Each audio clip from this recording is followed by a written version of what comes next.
That's okay. Some of you have been naughty. I know. And it was April 4th for you up there, I know that. But today, what Santa Claus is going to do is he is going to absolve all your naughtiness. And I am going to proclaim that everybody in the city of Punta Gorda is now totally and completely on the nice list. You can rest assured. Oh.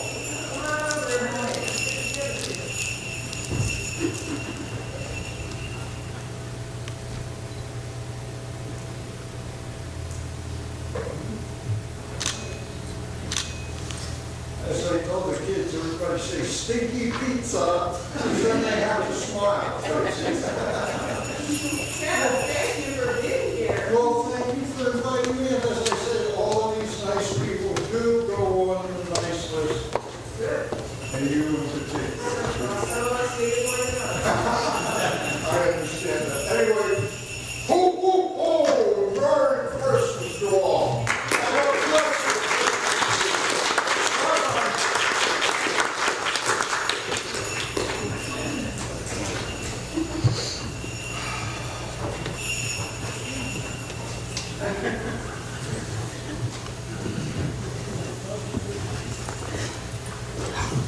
Well, we always have to have Santa come and greet us at Christmas time, so it's always fun to have him here.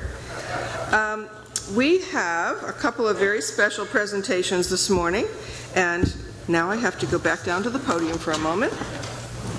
And first, I would like to ask Councilmember Lux if you would please join me at the podium.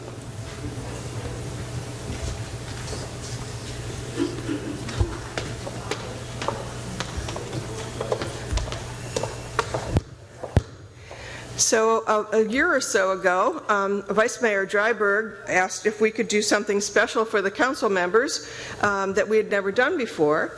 And we had these very special pins made for the council members, and I am here to present one to Councilmember Lux this morning. Thank you. Where would you like a pin? By my flag, underneath the flag. Okay.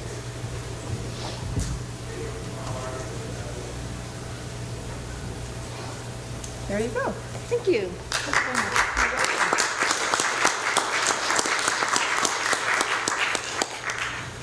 All right, and the next presentation is a proclamation. And this is a proclamation for the Christmas parade. Whereas the Charlotte County Chamber of Commerce is devoted to enriching the business, civic, and cultural aspects of Charlotte County, and whereas the Christmas season has been traditionally celebrated with a chamber-sponsored Christmas parade for the citizens and visitors to the community, and whereas the 45th annual Christmas parade will commence at 12 o'clock on the afternoon of December 9, 2023, and whereas a tropical Christmas is this year's parade theme, and whereas the parents of little ones should note the one and only Mr. S. Claus will travel thousands of miles to attend the historic event in the beautiful city of Punta Gorda.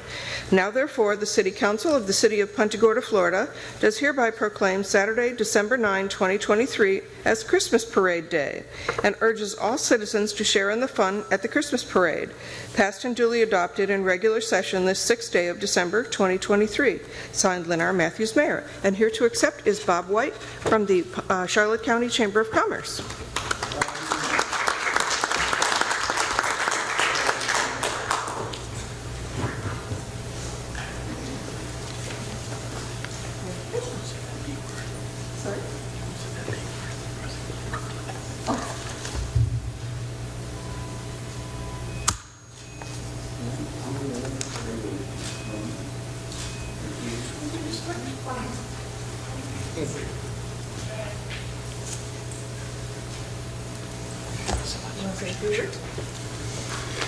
Good morning, Council. For the record, Bob White, Executive Director with the Charlotte County Chamber of Commerce. I'd just like to sincerely thank you for this. It is an honor and a privilege to be able to put on our 45th annual Christmas Parade. It's one of the top community events that we have in this community, and we just very, very thrilled to be able to put it on and have 2,000 or 3,000 of our closest friends enjoy it. So thank you very much for this. Greatly appreciate it.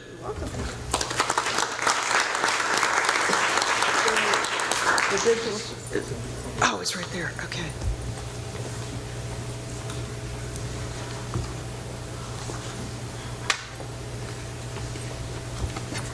And next we have a very special presentation, and Mr. Murray, are you going to be doing some comments on this?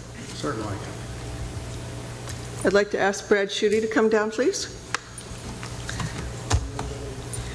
The city received a wonderful award, and the IT department is all here this morning, and this is the Digital Cities Survey, second place in cities under 75,000 population. And this is a very wonderful award that we've received a couple of other times. Mr. Murray. Yep, we certainly are pleased and proud of the projects we've been able to move forward to continue to facilitate efficiency through the use of information technology, the programmatic aspect we use internally to make sure everything is efficient and organized, and then the information that then translates externally, including budgetary, our comprehensive financial reports, and all the other information, including agendas, agenda packets, etc., that's transmitted for public use and dissemination. So with that, when things are reviewed and evaluated for the award presentation across the nation, cities under 75,000, we've always placed fairly well.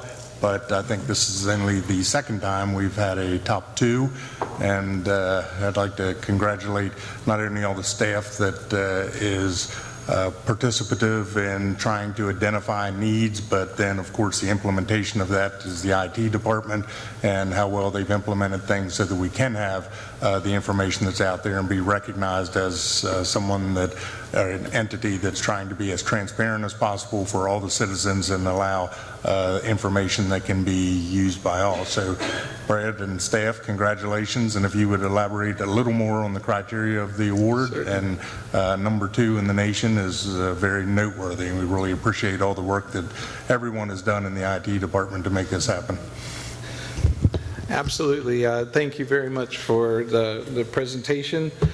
This is an annual thing that is done by the Center for Digital Government at FSU in Tallahassee. The survey is a lengthy set of criteria that covers all aspects of computing, from networking, just core network security, but also how it's used in the departments. How do we use the technology to better reach our citizens, to make it easier for citizens to work with our government? That's part of what they recognized, and we have finished in the top 10 in the last 9 years. This is the second time that we've finished second, and I think that this one's special to me in a way because this is an award that we achieved during our recovery year from a major disaster, and I think that this shows just how well the city, from a technology standpoint, responded to that disaster, was able to continue operations after that disaster and continue to serve our citizens, as best that we could. And so it's definitely not just an IT award. I mean, we do a lot of the coordination and implementation of tools, but it's also the rest of the staff of the city, how they use these, how they work with us to strategically plan to continually improve year after year. And that's why we finish in the top 10 year after year, is we're always improving the way we do things, and the information that we provide, the committee that does the analysis and scoring of the award recognizes that. And I would be remiss to not let you know about the great team that I have that makes all this possible. Not everybody is able to be here today. We've got two people who are out. Matt Richardson, one of our techs. Well, Alicia's here. So Alicia Oates is our business systems analyst. Jeff Wood is our systems analyst too, handles all of our asset control and keeping all the computers and everything running from a systemic standpoint.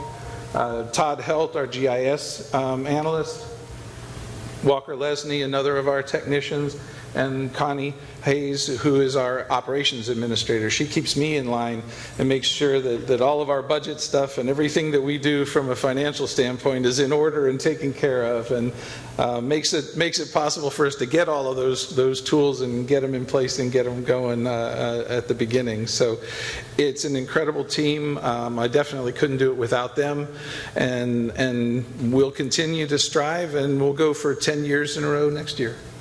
Thank you very much.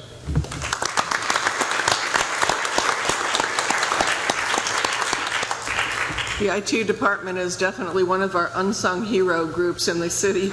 We don't see them unless we have something wrong with our computers, so we hardly ever have a chance to interact unless we have a problem. But they're wonderful. They take care of all the computer equipment throughout the entire city, which is a very broad spectrum of locations, so we're very grateful for them.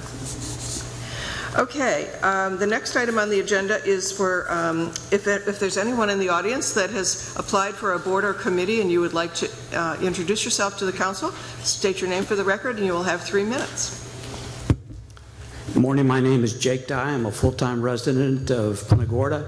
I'm also a current member of the PGI Canal Advisory Committee, and I have applied for reappointment. Just some background. Career military. I spent 20 years as a management consultant after that, and I spent the last 11 years as a local marine construction contractor here in the city of Punta Gorda. I'm a full-time, long-time, lifetime boater, sail and power, cruising and racing. I think my experience and my interests give me a unique perspective and help me make a contribution to the health of our canal system in Punta Gorda.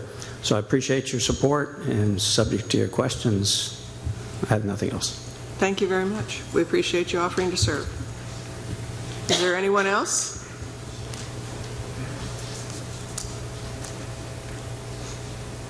Good morning. My name is Harry Wahlberg. I've been a resident of Punta Gorda for the past 12 years, and I'm also a current member of the Punta Gorda Isles Canal Advisory Committee. I'm an avid boater. I love our waterways. I'm also a member of the Charlotte County Alligator Creek Waterway Advisory Committee. My goal and concern is to keep our interconnected waterways safe, clean, and navigable.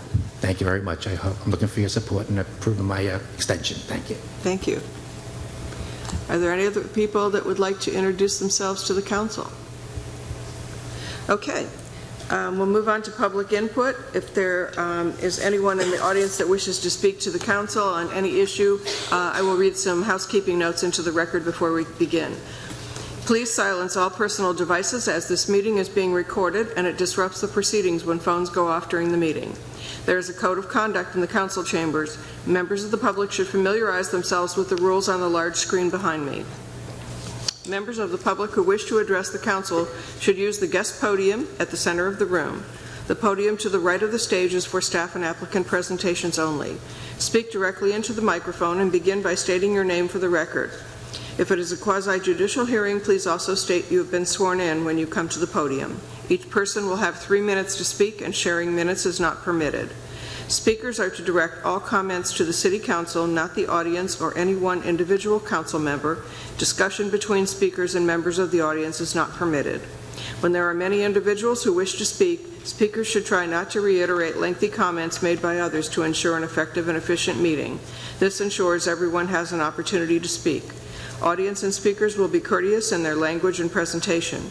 No applause, sidebar conversations, or booing before, during, or after each speaker. Please refrain from talking in the audience during the meeting. If you have supporting documents you wish to have displayed during the meeting, you must provide a copy to the city clerk, and that will become part of the permanent record and will be retained by the clerk's office. The citizens' comments portion of the meeting is not intended to be a question and answer session. This is for the citizen comments only. Council members should refrain from answering impromptu questions or debating issues with members of the public. And with that, we'll open up the floor to citizen comments.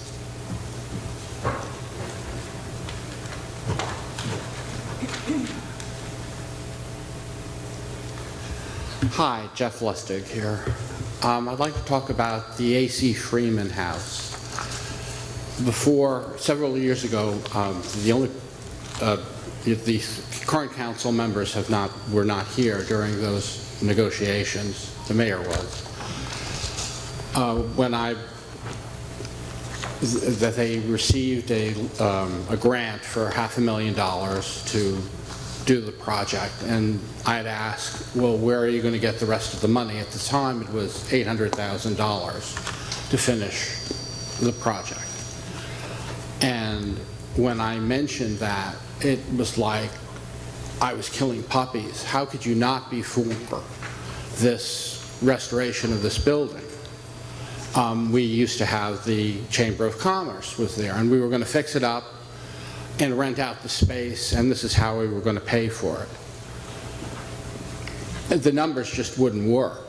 There was no reason to do that. We could fix it up so it's presentable on the outside, and people could view it from that, and you could look through the windows, but to have it occupied as a commercial rental space just didn't really make any sense. The same is probably true of the City Hall, that in this day of Zoom meetings, there isn't a reason why everybody has to be in the same place. And you could have, in different parts of the city, a chamber here, a chamber there, if the cost is that much. Since I've been watching, it went from $8 million, now it's what, 15? What's it going to be after that? The other thing I'd like to address is the Cooper Street. That there's two levels of responsibility that are put on individuals. One is, like for the attorney, he said, well, I was only there to review the contract, even though it was not illegal at the time.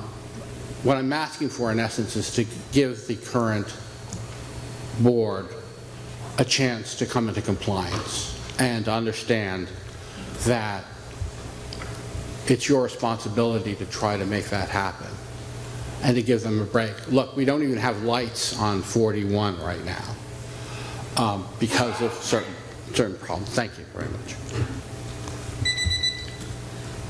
Is there anyone else that would like to address council?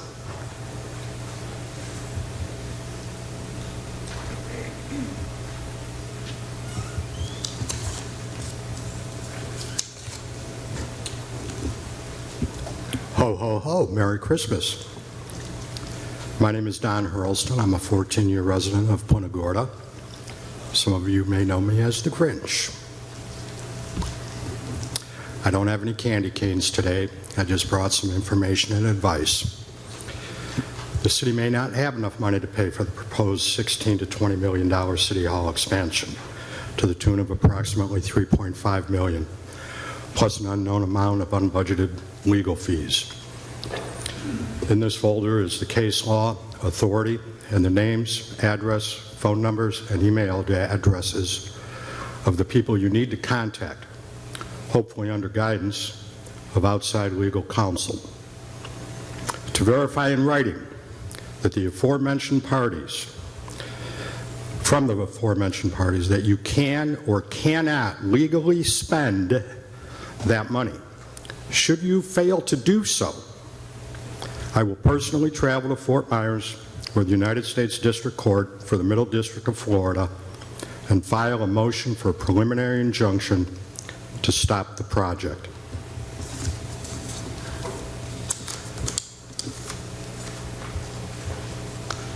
Is there anyone else that would like to address the council?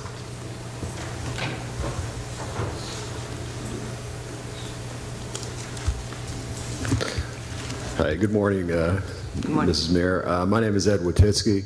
I'm an attorney. I am pleased to be here on behalf of new Operation Cooper Street. We understand this is on the agenda for discussion purposes. The issue, I think, one of the issues that is going to be confronted ultimately, I don't think today it's properly noticed, but ultimately that's going to be confronted is the status of the existing lease. Just so everybody knows, it's our position that the existing lease is a valid lease.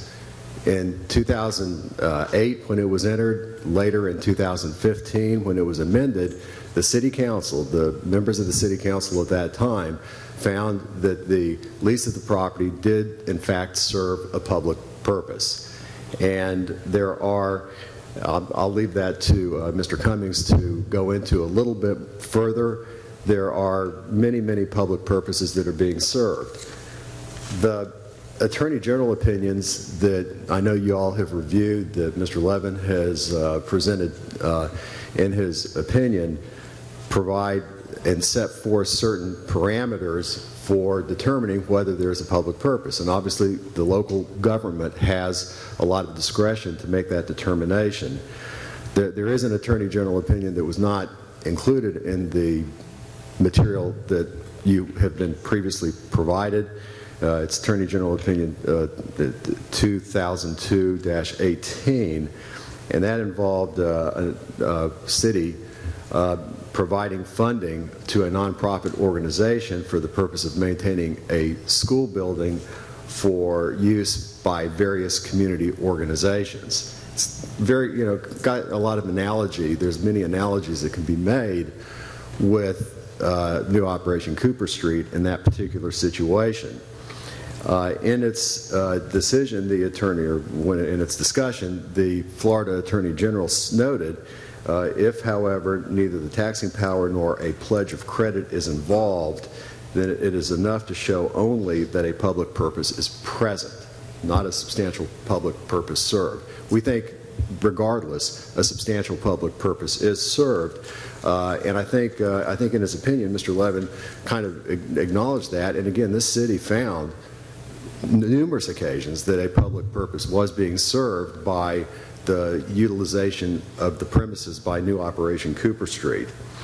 One of the issues that was brought up was whether or not the lease provided for some control or sufficient control being retained by the city in the event it was later determined that the public purpose was not served or that the tenant was violating the provisions of the lease. Thank you. Okay. Can I ask, I know it's not appropriate, I know this is going to be open for discussion. Is it possible for us to answer questions if there are any of the City Council when this is brought before? Today's agenda item is only discussion for council. Sorry.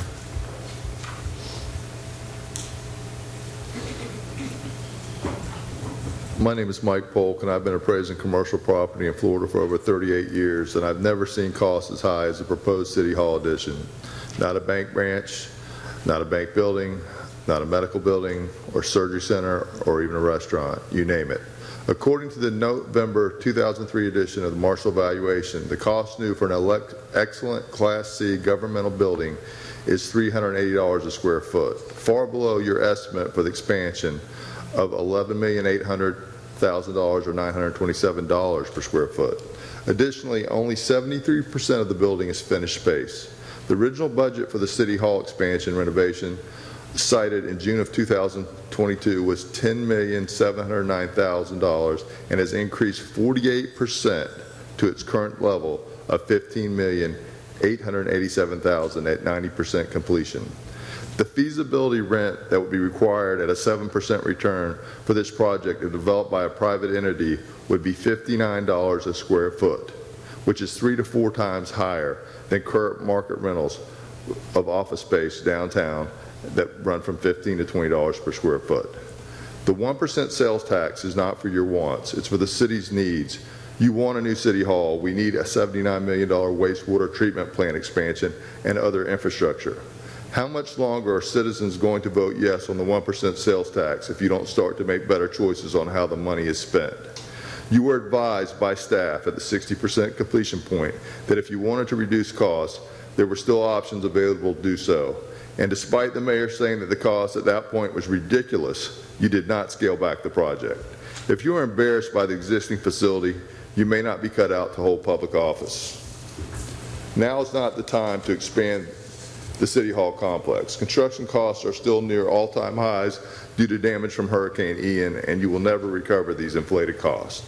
After the tax roll went up $450 million in 2023, you had an opportunity to lower the millage rate and did not.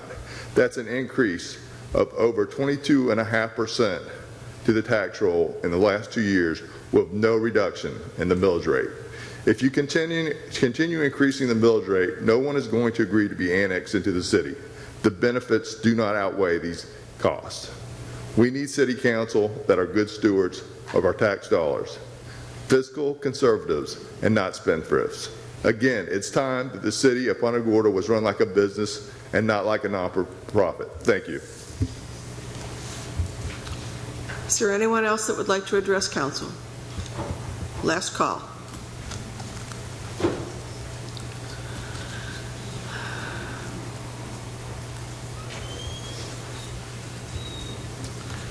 Good morning, City Council. I'm Jaha Cummings, City of Punta Gorda. Just wanted to share just a few of the activities that we are doing currently at Cooper Street, as well as some future things. First off, the two largest uses are we have relationship with Florida Gulf Coast University, where we have a small business development center, Southwest Florida, and we provide services for teens, adults, families and seniors, basically to support them in either entrepreneurship or growing their businesses. And we've had some very successful businesses, about 20 businesses are growing out of that. We also have the YMCA at Cooper Street, which we have before and after school programs there, as well as summer camp.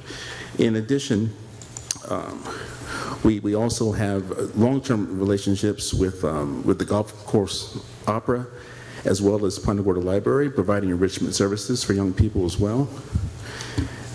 Additionally, as you know, we also have just in general community activities, intergenerational dinner services, funerals, repasses, things like that. We also have in the county the only education and career outreach center, which we provide career counseling services to middle school and high school students, and basically helping them make decisions on what they're going to do in their life. Upcoming, we also are going to have a part of that display also for people who wish to enlist in the military. We have all the branches putting together information to provide to the children as well. Additionally, one of the businesses wanted to talk about was Emerge Gardens. They're now actually part of something called Southwest Florida Fresh, which is actually a regional campaign to promote local producers, and this has come out of Cooper Street. And so we've actually turned the historic district really into a food forest. Additionally, we now have a relationship with Milken Institute to provide something called the Community Infrastructure Center. We're a hub for them, which any organization that's governmental or nonprofit is actually able to provide us with their projects. We're actually able to find potential funding from all different federal sources and be able to assist them with this funding. And then as well as we also have, in 2024, we're going to have the Caramobile, which is actually a mobile unit which provides free dental service to children, to actually have Cooper Street as the hub for that, to provide children both Punta Gorda and Charlotte County for that. And starting this month, United Policyholders, they actually are a group since the 90s that have actually offered advice to residents on how to navigate their insurance claims after the storm. So we have 2 seminars this month, and we actually have in-person people starting in January, operating from there. And I'll see. And lastly, I want to share with you, we've actually submitted for funding to create the first maker space in Punta Gorda. So we have our computer room so we recently visited the J.B. Hunt Center of Innovation in Arkansas, and thank you very much. Thank you.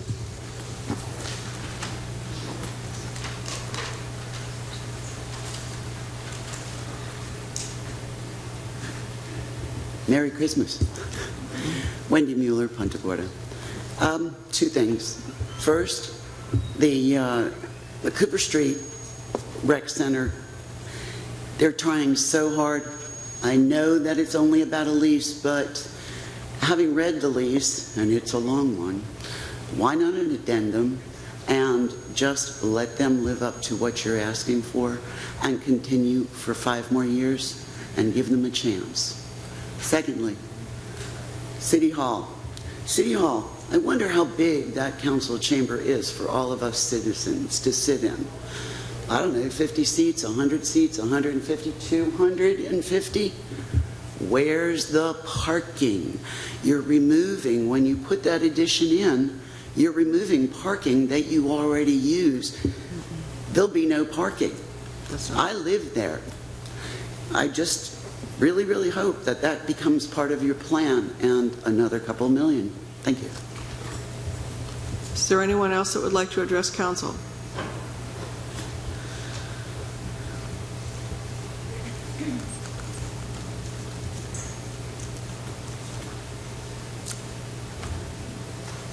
Good morning. My name is Reverend Shaw from Punta. I'm here to address Cooper Street. I wasn't born, I didn't live in Punta or Southwest Florida. I'm from Little Rock, Arkansas, actually. I found my way here in 1980. My first duty station, I joined the Marine Corps, my first duty station was Jacksonville, Florida. And from that time, me and my wife, who was my high school sweetheart, in 1980 said we was gonna retire in Florida. So that's why we're here. I'm at First Macedonian Missionary Baptist Church, and I done listened to a lot of citizens that came up through Cooper Street. That I mean, I heard about doctors and lawyers and all these people that made a great thing for themselves, and it all started in Cooper Street. And I don't know about the contracts and all that, but about the children and about what the center means to all of the children and the adults that came up through there. Since I've been here, I hear Cooper Street all the time as a center hub, and I heard from those that's been here a while that it is a center hub. We use it, Macedonia. We do the Martin Luther King parade. Our rally is at Cooper Street. And without Cooper Street and that property, you know, we have a hard time trying to find where to put this big rally we have. So I just ask whatever we have to do to work things out, let's work things out so we can continue to enhance the kids and make sure they're on the right track. Thank you. Thank you. Okay, if there's anyone else that plans to speak, would you please start making your way down and stand and wait so we can keep the meeting moving.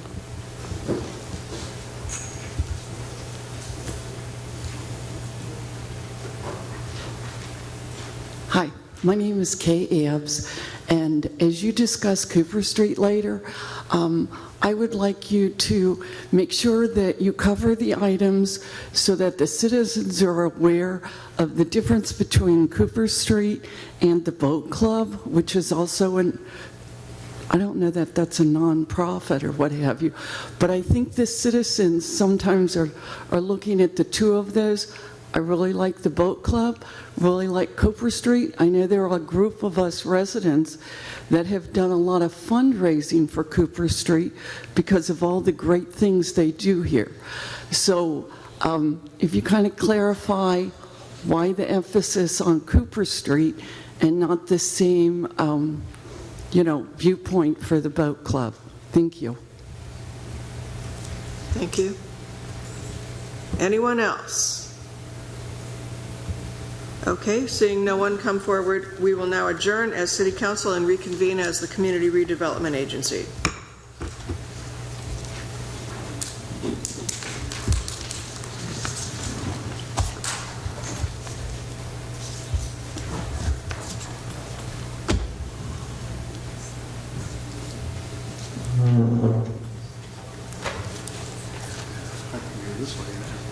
Yeah, don't get used to it.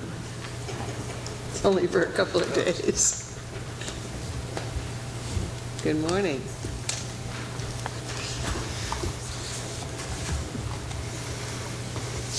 While Mr. Murray is getting things ready, we will now open our CRA meeting. And the first item on the agenda is citizen comments on CRA agenda items only. If there's anyone in the audience that wishes to speak on this agenda, please come forward, state your name for the record, and you'll have 3 minutes. Okay. The next item on our agenda is November 1 minutes from our meeting of November 1. We need a motion to approve. I motion to approve. Second. We have a motion and a second to approve. All those in favor, please signify by saying aye. Aye. Opposed? Motion carries unanimously. And now we have the CRA status report. Yes, thank you. Just to begin, we'll talk about our municipal marina activity. Obviously, we're still less than we were in prior years because of our mooring balls and some construction in the marina, but our annual rentals were at 14 for November. Semi-annuals were still at 2. We had monthlies and slips for 17 different vessels and a few transients. Our commercials are steady at 14. All our commercial slips are leased, and moorings, we did have 1 on the mooring ball. Our liveaboards, under the guidelines that are required, we have 3 there that would be there no more than 6 months that are currently using slips. So with that, when we look at our pump out data, we did have 57 different services, most Florida vessels, for combined gallons of 1,610,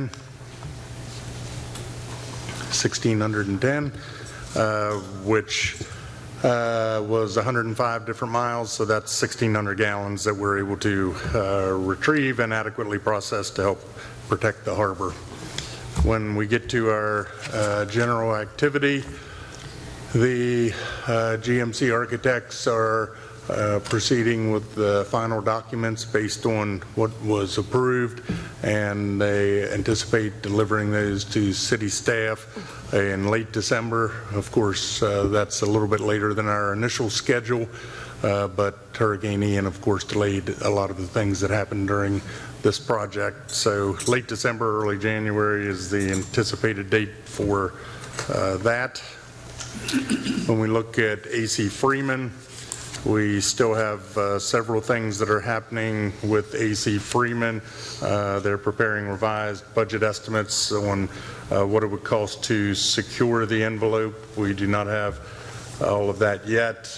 We have the cost of ownership from 2005 to present, but we're also waiting on final word from our grant. We had the $497,200 grant that was approved given the full scope of use for AC Freeman and construction. So the question that we had to pose based on council's request was, is that grant still going to be available given just securing the envelope and reducing the scope? So we're waiting on that information. Hopefully in January we'll be able to come back with some additional information for discussion.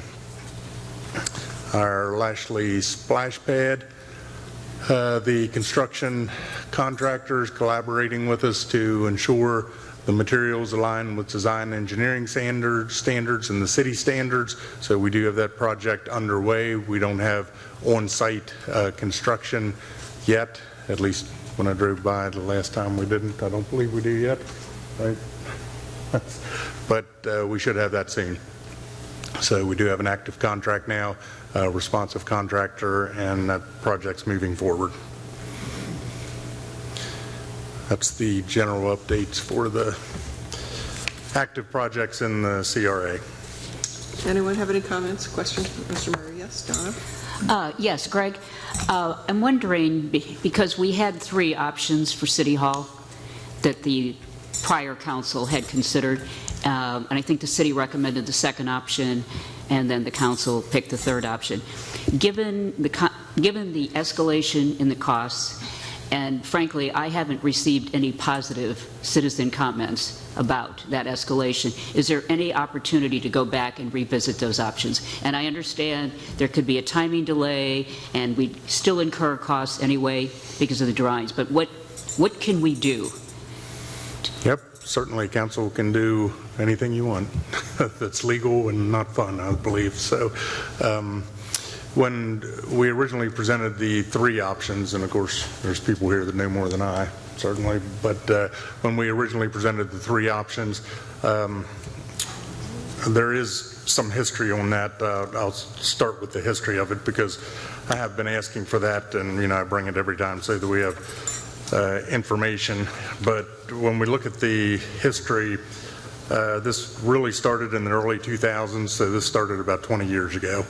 And the request from council at the time, according to the records, was for staff to explore options for the replacement of the 1978 council chambers with a modern council chamber facility, which would have additional office and meeting space for council members to meet with the general public. That planning effort was shelved after Charlie in 2004, so in about 2005 that was shelved because of budgetary concerns for other projects that might be needed post-Charlie. That was an unknown at the time. And of course, there was some federal money available for renovation. So there was some minor renovation done at the time. The project came back up in 2018 and was again discussed for council chambers and making it modern, accessible to the public, and not just the chairs that were currently there, etc. That was funded in the 2019 budget to do a complete building evaluation for City Hall. It became a priority due largely to the subpar conditions that were highlighted by the minor sprucing up and tech upgrade that was done the previous years. A lot of the maintenance for City Hall and City Council chambers was deferred. I won't say largely, but one of the reasons being that it was anticipated that a major project was coming for renovation of the historic structure, and then of course the City Hall or City Council chamber replacement. So in the subsequent year, the city engaged Parker Mudgett Smith to perform the building evaluation in April of 2019. Of course, that was delivered in May of 2020, and that's still online and available for everyone. But one of the notable things with that was that they did engage City Council specifically, and some of you may remember, and city staff to say, when we design this building, what do you want to see in it? And the information from city staff was essentially safety and security, AV equipment that made it reliable and accessible to the public, those type things. City Council then also had their input on what they would like to see in chambers itself, including future use, which would allow a dais that if population expanded or an additional number of council members, et cetera, it would accommodate all that. Joint meetings, et cetera, like when we had with county commissioners. And then the architect proceeded to look at the structure and replacing the 1978 addition with the council chambers as was directed during council meeting. So council basically stated that the new addition should provide modern chambers with suitable support spaces, including smaller scale meeting rooms and council member space so that they could meet with, of course, the general public. As I said, after competitive selection process, GMC Architects was selected for the design in September of 21. Now, of course, that was all delayed as well because of the COVID pandemic that we had to deal with, closures of offices, et cetera. So that was a time frame where it certainly delayed things. For the balance of 21, the architect gathered additional data on the structures and from the building users, including city staff and council members. At the July 9th, 2022 council meeting, the project architect presented their findings. City Council then provided additional direction at this meeting for the preparation of 3 options, and that was in January of 22. So out of those 3 options, there was the base option, the mid option, and then the future use option, and they were delivered at 30% design phase, including estimated cost projections for each. Now, of course, we're talking 2022, and we're talking early in the game. We're talking 30% plans, which certainly don't have detailed cost estimates, but it was order of magnitude so that you could see the differences in the scale of the project. Then subsequent to that, the full details were presented to City Council, and City Council in June of 2022 selected the future use option due to that meeting all the projected priorities stated by Council in their previous meetings with the architect and future use that could then be identified and reserved so that they didn't have to go back to construction a second time. At some point in the future, knowing that this will last 20 to 30 years, specifically if properly maintained, at December 7th, 2022, so that's just a year ago, the City Council meeting, the project architect presented the 60% plans, and shortly after the council meeting, the project architect and city staff discussed the options for construction project delivery. Based on council concerns regarding the construction and escalation of cost, the city staff recommended that we hired a CMAR so that that construction manager at risk could detail out specific construction costs and also then manage the architect so that costs could be reduced anywhere feasible and if it was efficient. So when we looked at the CMAR cost, they provided 60% plans, and the city then engaged Christel Construction, which was the CMAR, and at April in 2023 presented budget estimates, and November, of course, the project architect CMAR presented 90% plans, and we moved from there. So when we're looking at a 20-year project where it was on, it was off, it was on, it was off, it's on, it's off. So there's been a lot of time and effort spent on this. And when we look at something as important as a city hall that really is representative of a city, city hall, council chambers where people can meet face-to-face with council if needed, when it comes to staff time and effort, money spent on architectures, et cetera, it's certainly up to council where you want to go with that. What we need is specific direction, so quite frankly we can stop wasting time and do other stuff that's also important and get projects either moving or not moving and secure funding and determine what funding we have available and where we can use it if we're not going to use it at places, et cetera. So after 20 years we need some finality. When we look at the three options that were available, we have one that was the base option, certainly. The one that was the mid option did not include the third floor for future expansion. And if I remember correctly, that would have probably been a couple $1 million savings, and escalate that until today's dollars, and it would have been even more, maybe $3 million in savings. That certainly was an option that could have been used and would still have been efficient.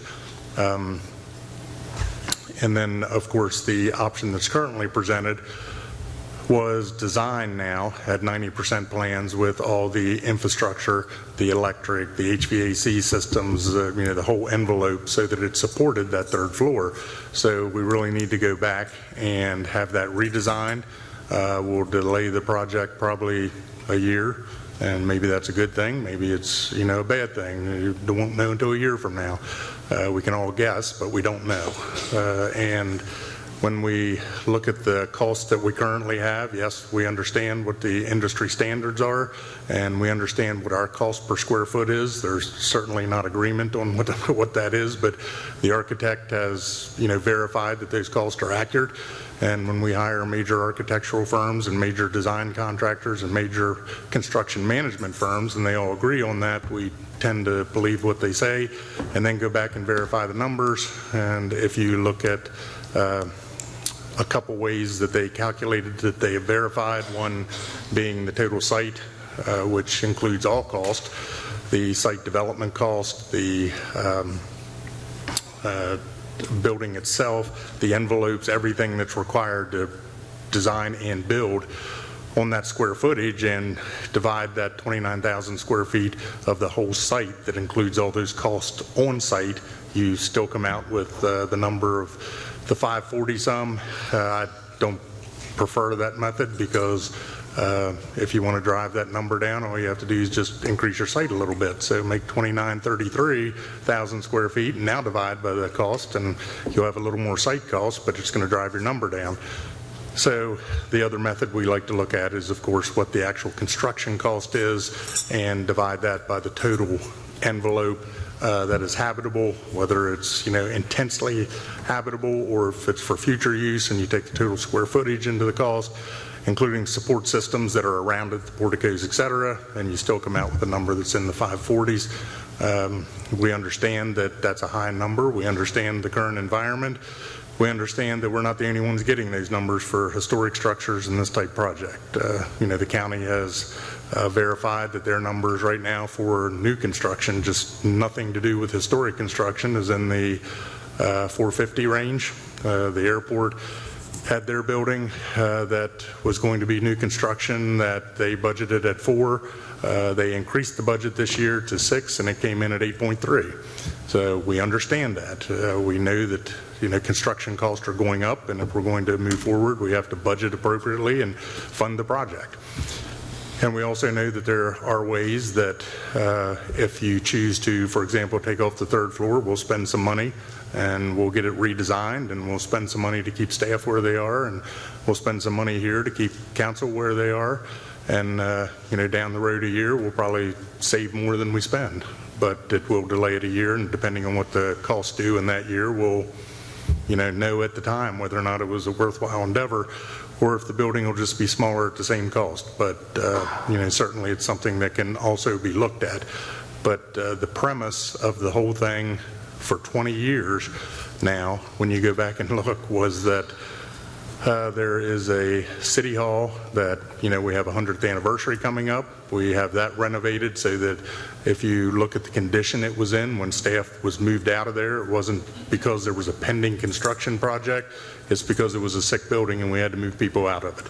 So that needs renovated. When you look at council chambers, we can say anything we want about the council chambers that were built in 1978, but it may be because I'm too big, but I can't even get behind the chairs when you're sitting in them, much less have accessibility there for anyone that it really is in need of that accessible type, not only dais, but the council chambers themselves.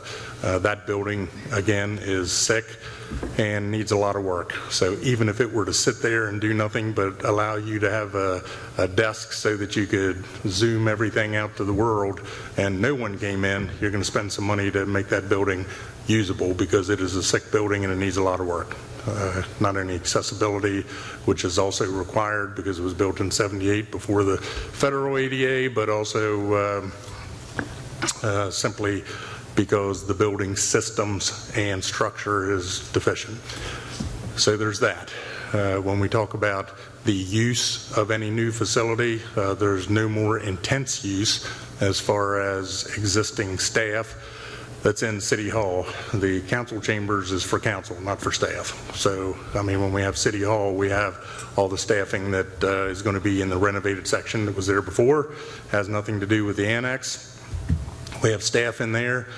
And from a management perspective, the staff interaction and the interaction the public has with the different departments when they're coming in for permits or any other issue, it's important that staff be co-located so that they can be efficiently managed to serve the public and interact with each other. That already is there. So there's no change in that, except the spaces staff was in are severely deficient when it comes to environmental conditions that they were working in, the sick building syndrome. The rest is council. So that's council chambers.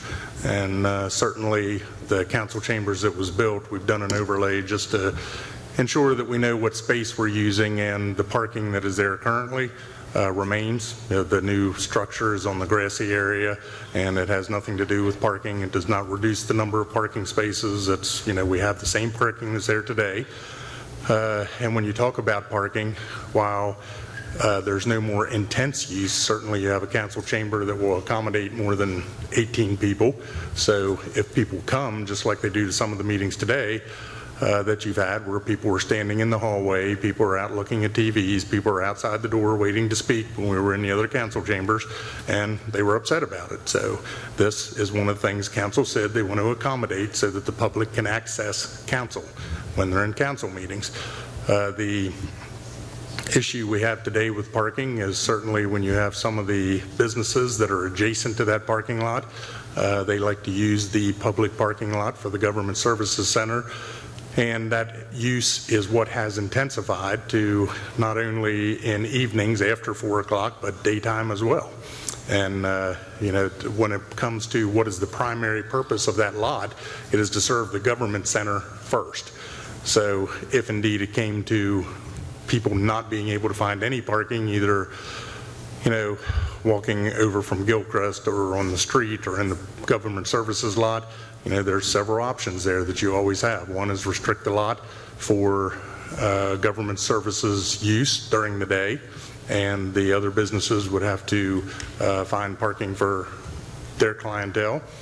You have a surface lot, and like any surface lot, just like you're talking about at the convention center, if you want to put 400 parking spaces there, you can. All you do is build a structure. And is that expensive? Yep, it's expensive. But when you're talking about, do we need more parking? If you do, that's always an option. You can build a structure instead of a surface lot, and you'll have all kinds of parking right there, not only for the businesses that are directly adjacent, but also for government services and for the general public if they're going downtown for Sullivan Street Craft Fair. It doesn't matter. It would be a substantial amount of parking.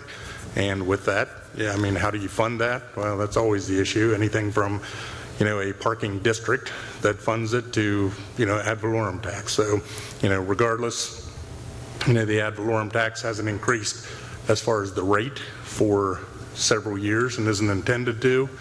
And the increase in property value that gets additional revenue 5 years ago, or when we had the 5-year plan that was originally presented in 21, it was all anticipated to be an increase in that so that the tax rate wouldn't have to increase, because what was needed was a tax rate of about 0.82 increase. We went to 0.53, and we needed 0.3 just to break even so that it didn't bankrupt the reserves in the 5-year period. And that delta between what it was increased to and what was needed is the increase in property values that were anticipated. So yes, we know we get more revenue. It was built in that way because there was no infrastructure plan, there was no funding for capital, there was no personnel management plan. All that's funded through that.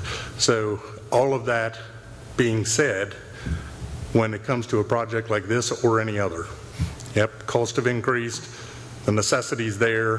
What the critical aspect of that necessity is certainly up to you and what you do with the building itself, whether you make it a grassy spot and put tents out there, or you reduce the current one, or decide on something else, is a council decision.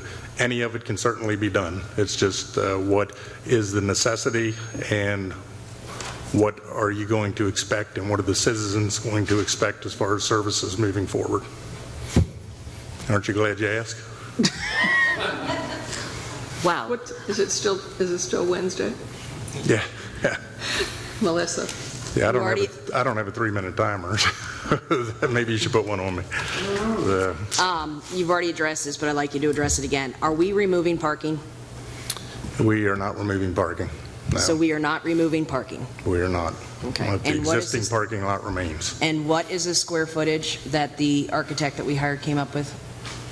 543. And we're not removing parking? We're not removing parking. Thank you. I think that's a critically important part of the equation. False information being shared on social media. We are not taking away one parking space in that parking lot. Not one. We can build more if you like, but well, we're not going to build money, a parking garage. Let's put it that way. I have a few comments, and then I'll get to the other council members. But first of all, I want to correct what's been stated about me on social media. The mayor did not ask for a personal office. The mayor did not ask for private restrooms. The mayor did not ask for a special hallway in the new council area. The mayor did not participate in any of that. As a matter of fact, when we had the discussion about the 3 options, I voted for the second option, not the third one. I was overruled 4-1. I just want to make that really clear. We are the only city that I know of that does not have a meeting room or an office space for council members to meet with constituents. That is a very critically important part of this whole project. We have never had an office, period. I didn't ask for a personal office for me. I asked for one office that all the council members could share. I think that's a really important thing because I frequently meet with people and I have to beg, borrow, and steal to find a conference room that may be available because all the conference rooms in the city hall buildings right now are basically out of service. There's one conference room that can be used right now, and it is usually being occupied by someone or something. And I have to beg, borrow, and steal to even set up a meeting with constituents. And that's a really big deal. The current council chamber that exists right now is not ADA compliant, and it has no security measures. That was a very big reason why we wanted to build what we wanted to build. And it wasn't even a want, it was a need. ADA is required by federal law. We have to make everything ADA compliant. There are no security measures. If there was an emergency situation in the council chamber, there would be no way for the council members to get out of that room safely, and that was one of the big, huge sticking points for everyone. You know, there's a lot of volatility going on in the country, and we wanted to make sure that everyone is safe. The council dais, by the way, all the boards and committees that we have appointed to the city have 7 members on them. That's why the dais has to be 7 seats. Not because we wanted a bigger dais so we could act like we're important. That's not what it is. And you know, people keep falsely making claims about me on social media. Absolutely not true. And I want to make it very clear, the reasons why we made the decisions we made were based on necessity, not out of wants. It's all about making a chamber that is usable by all the constituents that come to the meetings. It's usable for all the boards and committees as well as the council members. We have little or no ability to have any kind of decent meetings with our constituents right now. I used to have little, not even town hall meetings, but I had little one-on-ones, meet with the mayor kind of meetings, and I had 25 or 30 people come. I had to use the council chamber. That was the only room that was available to me when it was in use. We don't have that now. I also want to state that the Military Heritage Museum is not our permanent home, nor can it be. The Military Heritage Museum continues to increase the usage of this room, and we may not have this available to us for another 2 years or 3 years. And delaying the project another year, I'm not willing to go through that and it's going to cost us more money to re-engineer and redesign and all of the things that would have to go with it. I appreciate what you said because I suggested the same thing to Mr. Murray. But, you know, it's going to set us back another full year. And do we want to go through that? That's a big concern. We need to get everybody back in their workspace. The historic part of the building that's occupied by a lot of folks when the building is in service, they're all in other spaces right now. We have to get people back in one campus where we have a unity for the city staff. It's very, very disruptional to have people in 12 different places working from all different remote places. So, you know, I'm sorry if I sound like I'm ranting, but, you know, it never ceases to amaze me how things can be misconstrued about what I say in the meetings. I am only here for the greater good. I am not here for my personal gain. I couldn't care less about my personal gain. That is not why I'm on City Council. I'm here to make sure that we do things that are in the best interest of the city. And City Hall is a very big indication of what kind of a city we are. If you look around at some of the other city halls, they're spending $30, $40 million on projects. We're not asking for that. We're asking for a building that is functional, and we don't have to have the Taj Mahal. We need a functional building that has technology available to us. That's the other thing. The people that do our recording equipment for our meetings, they're in a room down the hall from the council chamber right now. It is extremely inconvenient, and when there's a problem, we have to completely adjourn the meeting so we can go down and get with them and make sure we get things back on track to get the meeting back up and running. There's so many reasons why this council chamber is necessary.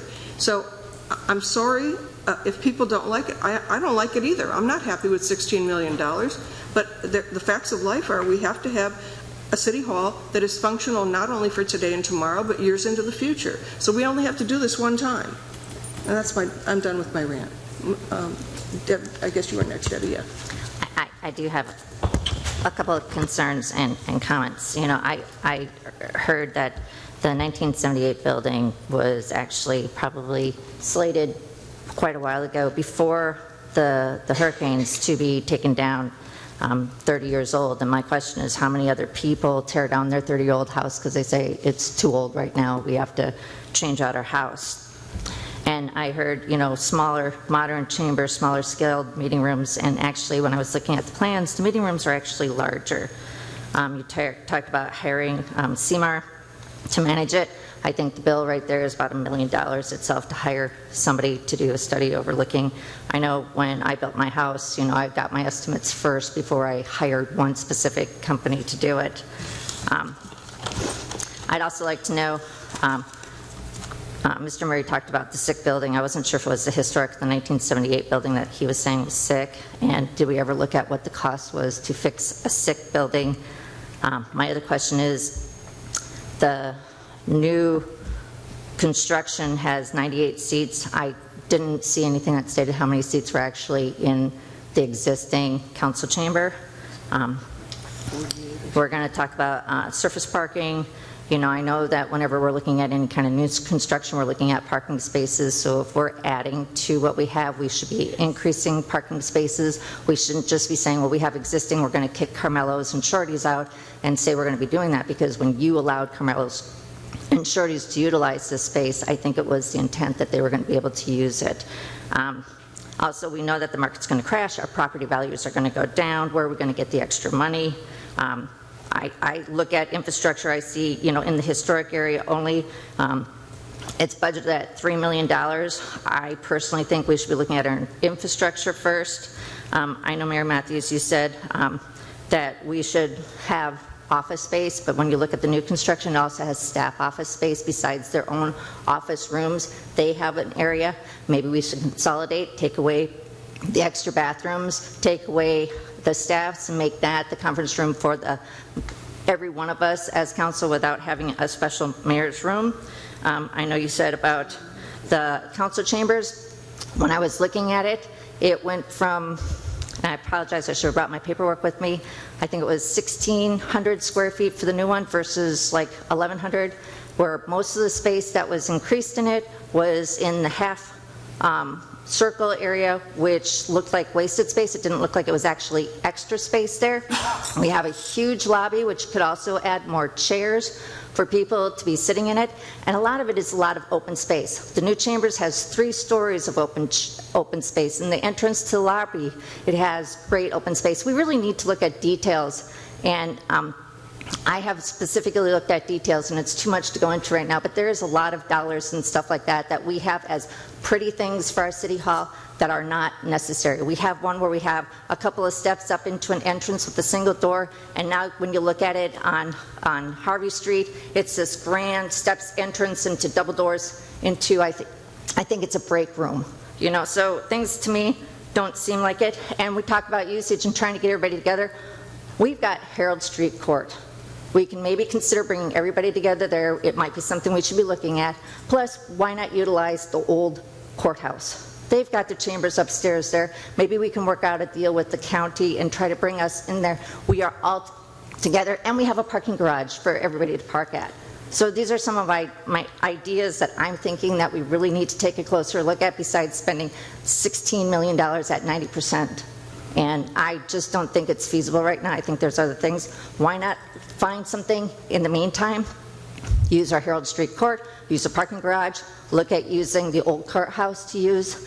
We're all located in one area, and let's find a better spot. Maybe this is, and I still want us to restore, not remodel, but restore our old historic building. If you look at the costs and things like that, it's a complete remodel. You're gutting out walls, you're doing things, you're moving mechanical, you're moving where bathrooms are.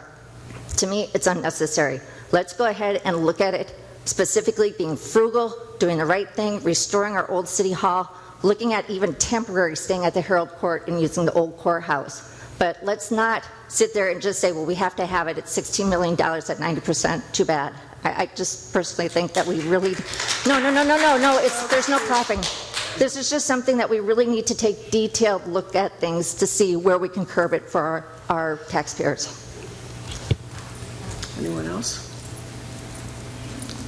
Okay. Mr. Murray, is there anything else on the CRA? Okay. No? Thank you. All right. The next agenda item is the invoice for iCard Merrill for legal services. Need a motion. Move to approve. Second. We have a motion and a second to approve the legal invoice for iCard Merrill for legal services to the CRA. All those in favor, please signify by saying aye. Aye. Opposed? Motion carries unanimously. And finally, Commissioner comments. Mrs. Lux, anything? No more, thank you. Nothing today. Mr. Butler? Not today. Mrs. Peterman? I'm sorry I asked the question. Mr. Driver? Nothing. Okay, I have nothing else. So we are adjourned and we will reconvene as City Council. Want to do a little break? Yeah, we're going to do let's do a 10-minute break. 10 minutes, maybe that. We'll be back at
Start it again.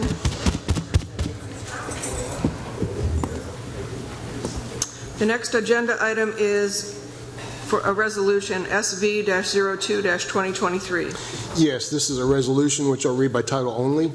A resolution of the City Council of the City of Punta Gorda, Florida, declaring its intent to consider vacating a tract or parcel of land 0.06 plus or minus acres situated in the state of Florida, County of Charlotte, lying in Section 6, Township 41 South, Range 23 East, being a part of Punta Gorda, according to the plat thereof as recorded in Plat Book 1, Page 1, Public Records of Charlotte County, Florida, and being further bounded and described in Exhibit A, attached here to and incorporated herein. Requesting a recommendation from the Planning Commission, fixing a date of public hearing thereon, and providing an effective date. So, Mayor, this is the first of two resolutions. This merely expresses the intent of the City Council to vacate. There will be a second resolution coming before you that will be considered at a public hearing. So this is merely to get that process started. And before Lisa starts, if I could, Let me put the timer on. Yeah, you should. 3 minutes. I'll try to make this one short. Like with other vacations that we've had for paper alleys, so to speak, in the historic district, you've seen several of these when people were building, expanding, et cetera, and they worked out quite well. This one just happens to be ours, going behind the existing council chamber and over even to 41, but the vacation is over to our property line, basically where Shorty's property starts. So. Yes. And good morning, Lisa Hannon, Planning Director. For the record, as Mr. Murray stated, it is our alley. This shows the area of it. The alley does go. It's a 10-foot wide alley. It's totally goes over from Harvey Street to West Marion Avenue, but we are only vacating the part from Harvey Street to the property line that abuts where the Hibachi Grill and the Shorty's property is. There's a lot of utilities that run behind the Shorty's property. We don't need to vacate it behind there. This is, like you said, an alley on paper. It's not being used for anything. So we own all the property adjacent to the alley, and it's to facilitate the City Hall expansion and improvements. And again, this is just the intent. The public hearing will be set for Planning Commission January 22nd and City Council in February. And just to orient anyone that doesn't know exactly where we are, the orange building is the annex. If you're in the underneath parking and you come out the exit, that's basically where that yellow line is. You're turning right to go back to Harvey Street. You can't go left, not supposed to. But that's where that paper alley is. Right. Melissa? So this is not inhibiting any access points for anybody or anything? No. This is just, okay. Thank you. Any other questions for staff? Okay, we need a motion. Move to approve SV-02-2023. Second. We have a motion and a second to approve SV-02-2023. All those in favor, please signify by saying aye. Aye. Aye. Opposed? Motion carries unanimously. And next, we have another resolution. Yes, this is a resolution which I'll read by title only, a resolution of the City Council of the City of Punta Gorda, Florida, amending the budget for the fiscal year beginning October 1, 2023 by providing for supplemental appropriations in the amounts identified in Exhibit A. Good morning, Kristen Simeone, Finance Director. This budget amendment increases the revenue and the expenditure for the legislative appropriation for the septic to sewer project. That was one of the City Council's legislative priorities for fiscal year 2023. And we were awarded $5.5 million. Any questions for staff? Need a motion, please. Move approval of item 6B. Second. We have a motion and a second to approve agenda item 6B. All those in favor, please signify by saying aye. Aye. Opposed? Motion carries unanimously. Thank you. Thank you. Okay, next we have the consent agenda, which includes the minutes from the October 18th meeting, the invoice for iCard Merrill, the pension attorney matter engagement agreement, the resolution for the MOU, I just abbreviate that, it's a little easier to say, for the Narcotics Enforcement Task Force, the resolution changing the dates of the regular council meetings for July, August, and December of next year, and advance proof of loss. Does anyone have anything they'd like to pull? Okay, then we need a motion for consent. Move to approve consent agenda. Second. We have a motion and a second to approve the consent agenda. All those in favor, please signify by saying aye. Aye. Opposed? Motion carries unanimously. I think we're going to have to separate these guys over here.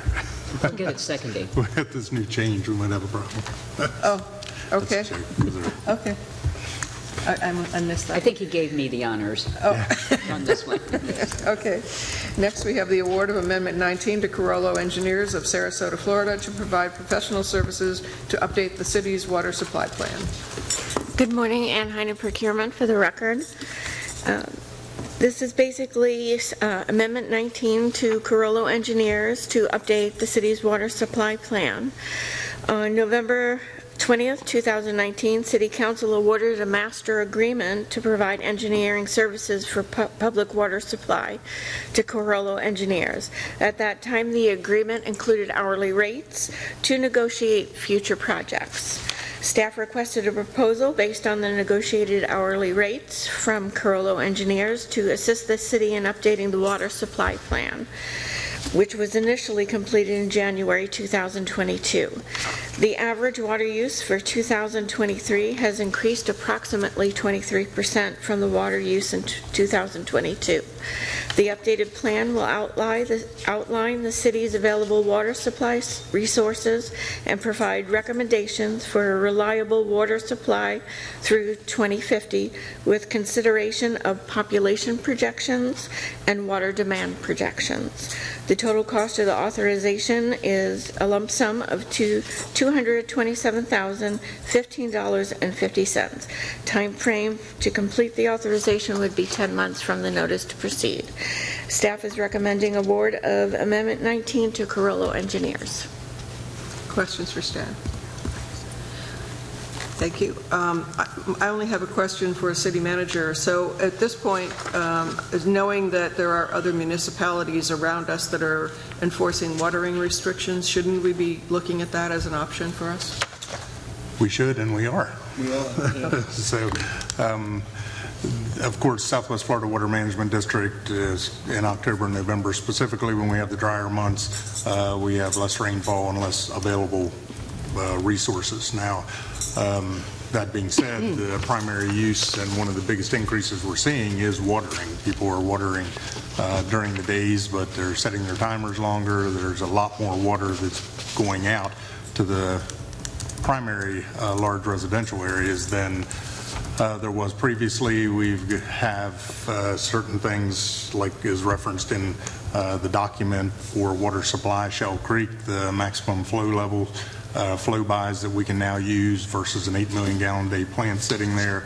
All of those things that restrict in some regard our future initiatives and where we should put the money, what we should do with them. Right now we plan for the existing service area and the uses in the existing area. So along with that, when we have people like Cape Coral, depending on their water supply and the use that they're seeing and the losses they experience, they may have to restrict watering. If we continue to see uses that increase during the dry season and we're right on the verge, especially since we're actually transmitting water per agreement to the Peace River facility. They're under construction and there's certain things that they're doing where they can use additional water. We can recover that, and then if necessary we can put out a restriction on watering to make sure we have adequate production. We're generally getting paid for what we're producing on the water side, so it's not a revenue issue, it's just a supply issue, making sure that we continue to have adequate supply. So if it continued, yes, we would have to issue a restriction. We've been watching it every day. We watch our reservoir levels. We watch the maximum flow by that we can now withdraw that's recently been restricted by the state, and one of the things they need to evaluate here because of that. And at some point, if it continues, we'll have to do exactly that. It's a good question. Okay, any other questions? Okay, we need a motion. Okay. Move approval of item 8A. Second. We have a motion and a second to approve Agenda Item 8A, the award of Amendment 19 to Carollo Engineers. All those in favor, please signify by saying aye. Aye. Opposed? Motion carries unanimously. Thank you. Thank you. Next, we have the Cooper Street Rec Center general discussion. Are you going to do this? Mr. Levin? Somebody? Well, I presume that this comes more under the city manager's purview, but let me nevertheless say a few words with respect to a reminder of what my assignment was and the results of my investigation. Back in July, I was asked to take a look at two of our older leases to help develop a standardized lease form for moving into the future regarding the leasing of city property. Two leases that I looked at that time, which were indicated to be some of the older leases, a couple of the older leases in the city, was the Boat Club lease and the new Operation Cooper Street lease. The research I did at the time relied upon Attorney General's opinions and case law as it relates to the requirements for the city's leasing of public property to non-governmental entities, and to contrast those types of leases from leases like the Herald Court Center, where it's more of a commercial type lease. I was looking at the leases that were primarily to nonprofit entities. And so the two I looked at were the Boat Club lease and new Operation Cooper Street. According to the Attorney General's opinion and the case law cited therein and other case law relevant, the city's leases to non-profit private organizations required to pass a two-pronged test. The first test was whether the lease of the property primarily served a public purpose, a predominant public purpose, and secondly, whether or not the city, the lease had sufficient control on behalf of the city to ensure that the intended public purpose would be achieved throughout the course of the lease. Whether or not a lease is intended to serve or does serve a public purpose is strictly a matter of policy to be determined by the City Council. And in each of those two instances, it appeared that, at least on the face of it, there was no issue relating to the intent relating to the Boat Club, nor the new Operation Cooper Street, the satisfaction of the first prong of that test. The second prong of the test was more problematic. The lease with respect to the Boat Club did have the requirements to demonstrate sufficient control and oversight by the city in the contents of that lease.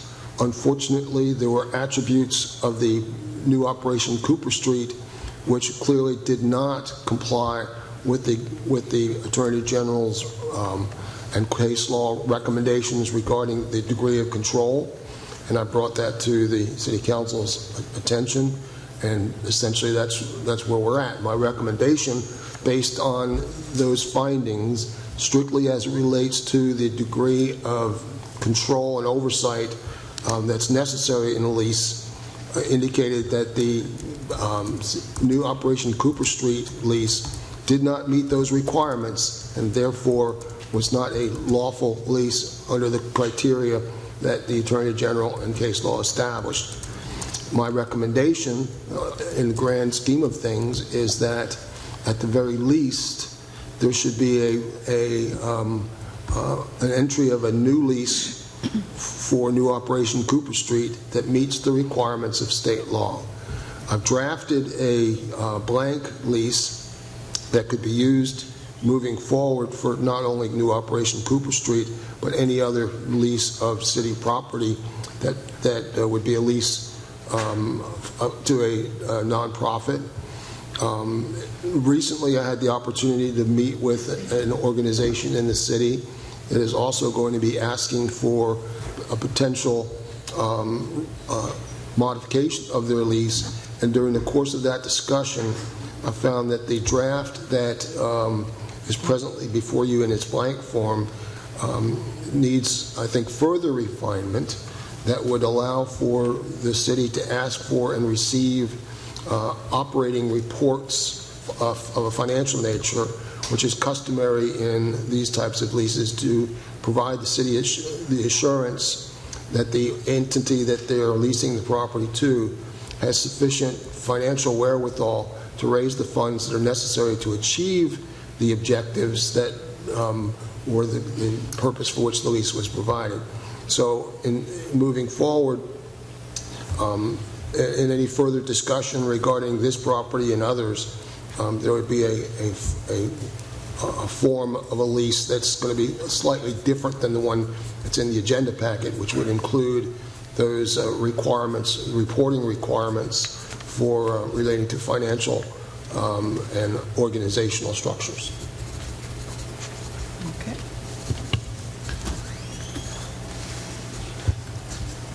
I was just going to further the whole point of this.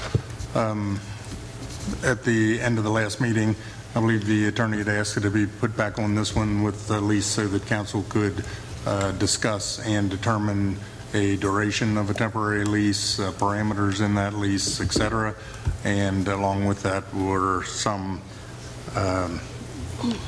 recommendations for items that may be used to identify organizational structure and management ability, the suggested parameters, because council had also asked that staff put together some type of potential RFP for review.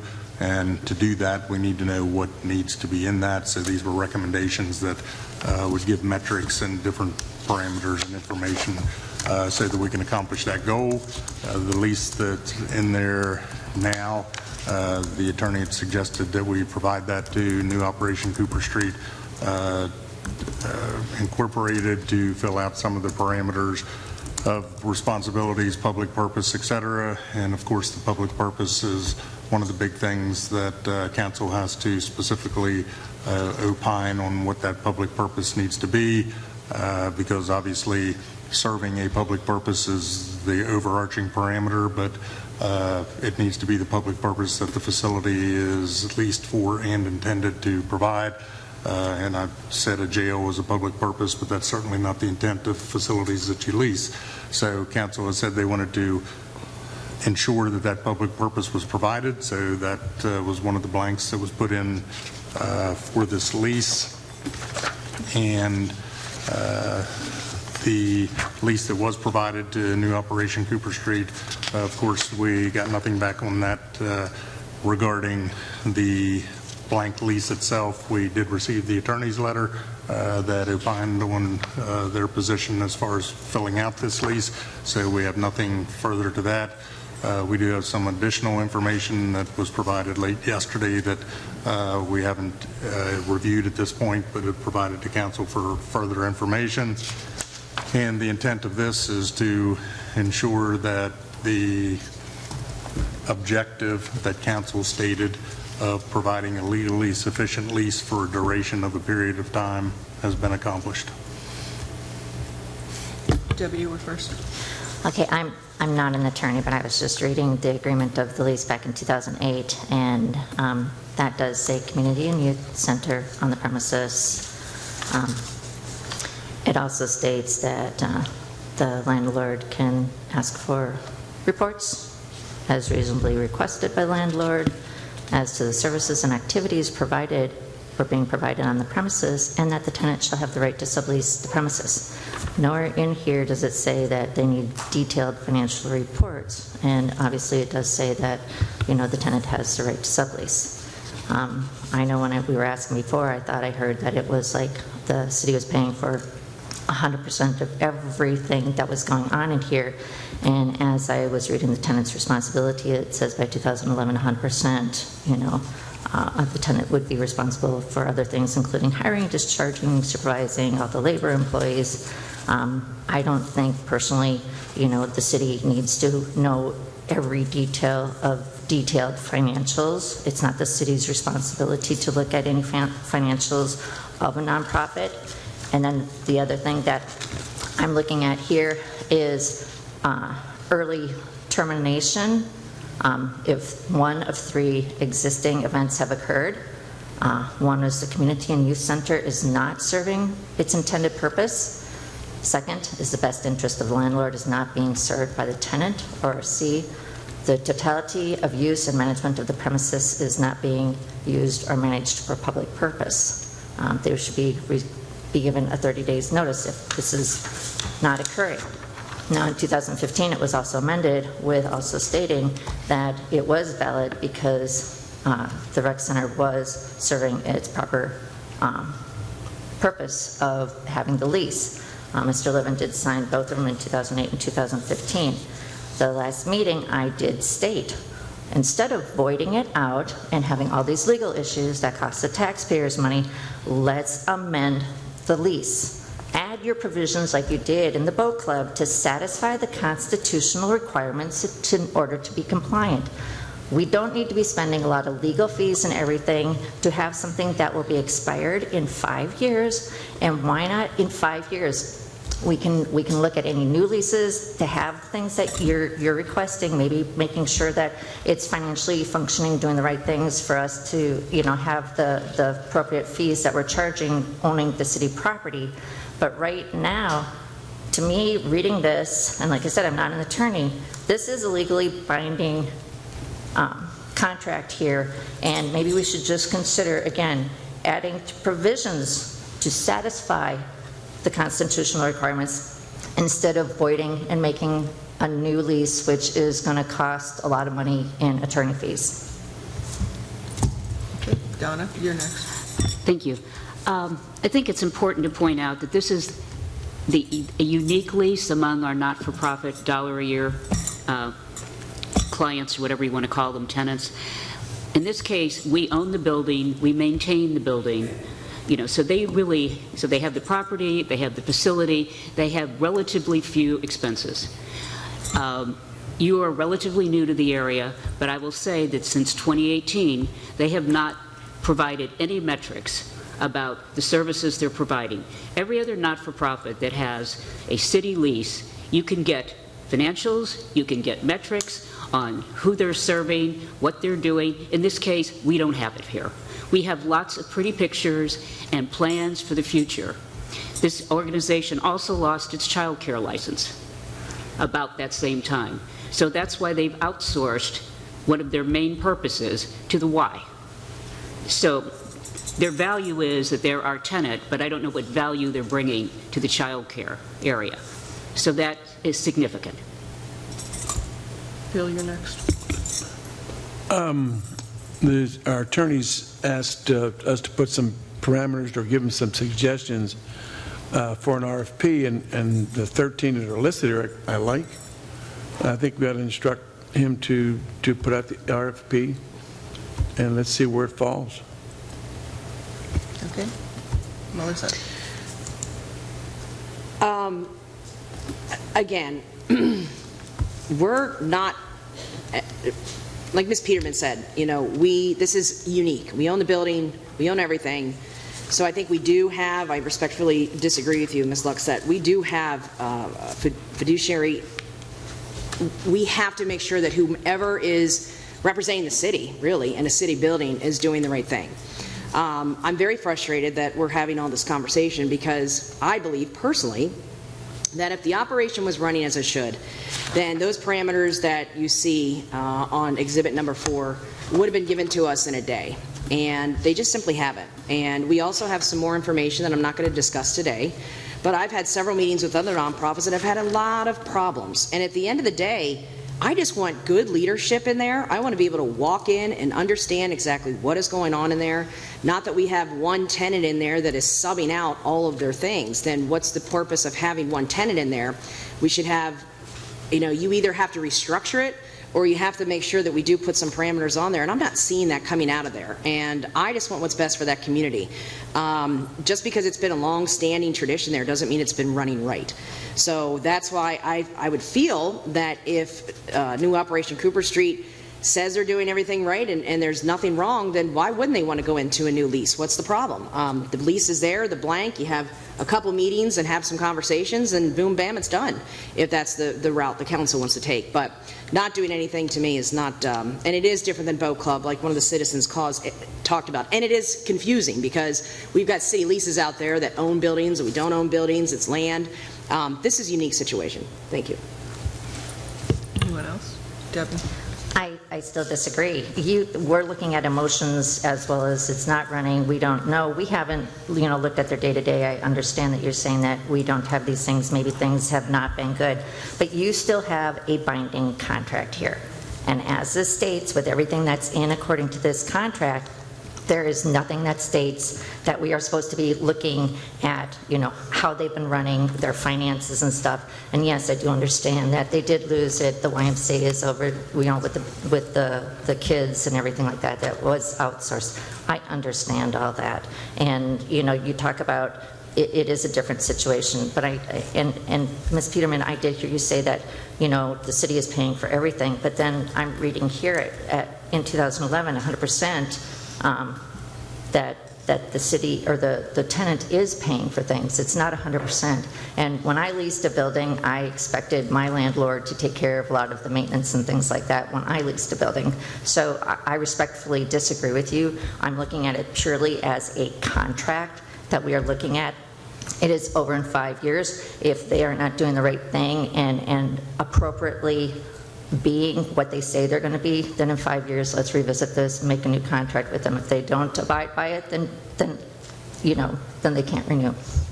David? Yes, I respectfully disagree.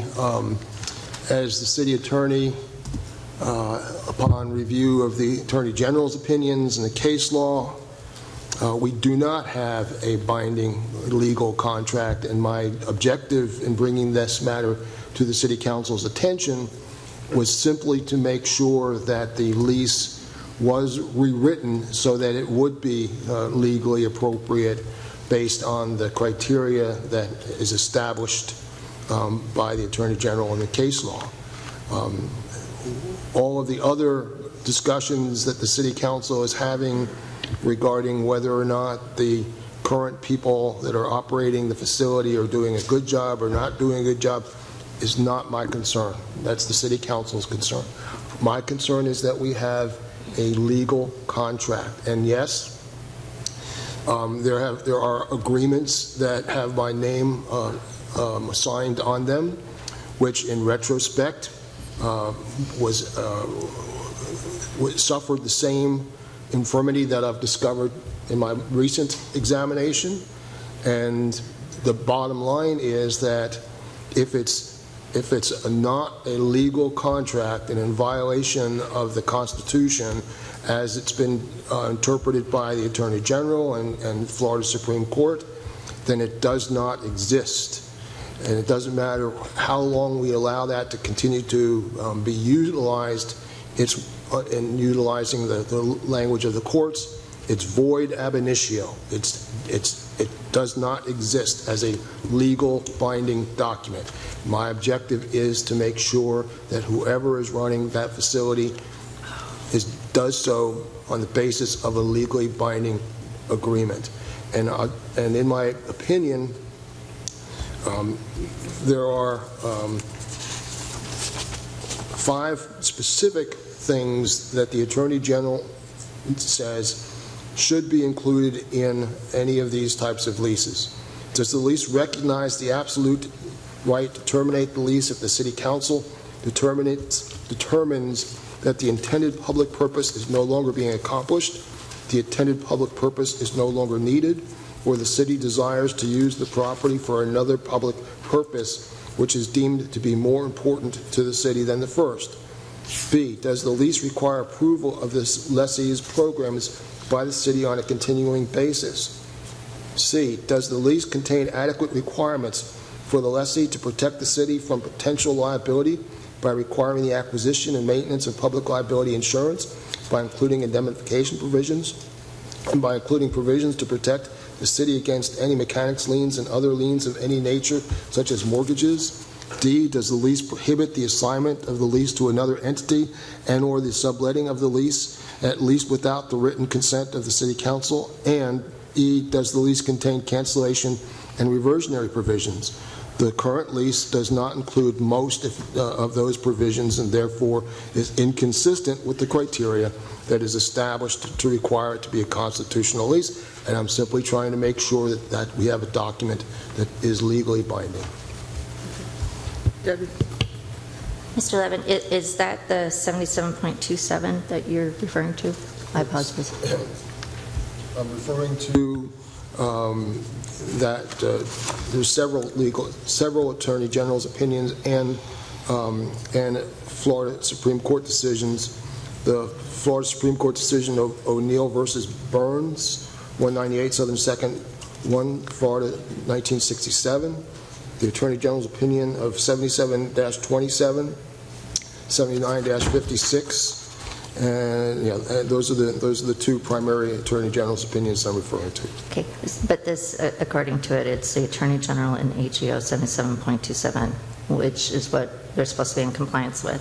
And when you look at the agreement of the lease, it actually says back in the lease in 2028, it says that it's government, the tenant that is in the best interest of the landlord in its governmental capacity as per the principles of law, is within 77.27. So it says it in the original one. So if there's changes, then they still have to know that they have to be in compliance. So that language was in the original lease long before,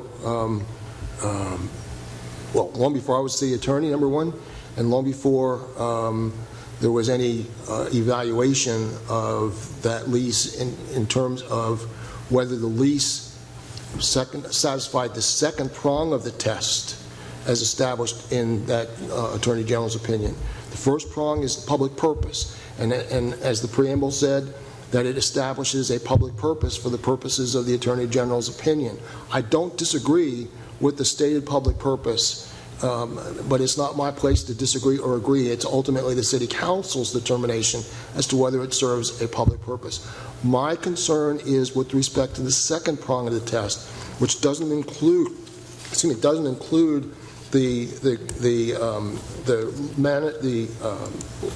levels of control that are necessary to make it consistent with the requirements of the Attorney General's opinion and the Supreme Court's decision. And it's those things that need to be addressed. First and foremost is the fact that the current lease clearly authorizes the subletting without the required permission of the city.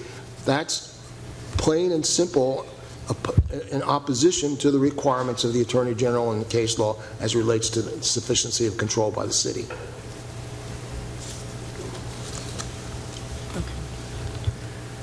All right, so where do we want to go from here? I want the attorney to use the parameters listed in Exhibit 4 and draft an RFP and get it out on the street. Okay, well, that would not be the city attorney's job. That would be our procurement's responsibility. Procurement, all right. Well, respectfully, I think it's not going to necessarily be a standard RFP. This is going to be a contract that will have to be completed by anyone who wishes to gain control of the oversight of the facility. It doesn't matter what organization it ends up being, but it'll have to be something the council reviews, not the procurement department. Correct. So absolutely correct. No, but as a preliminary matter, I think it would serve everyone's best interest if we could agree with the new Operation Cooper Street to enter into at least an interim agreement so that they have the legal authority to operate that facility. during the pendency of whatever decision the city makes concerning the ultimate utilization of the property.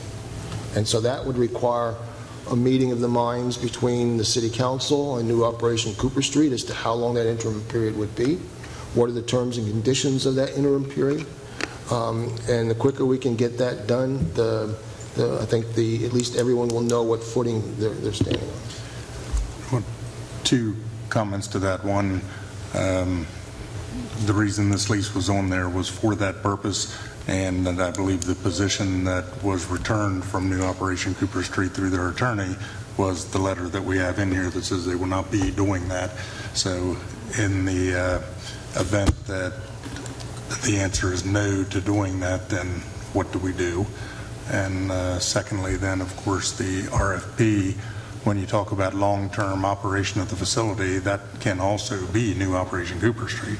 It's not, a new organization that may be operating the facility. It could be anyone, including New Operation Cooper Street. And let me just briefly address the New Operation Cooper Street's attorney's letter and giving them the benefit of the doubt.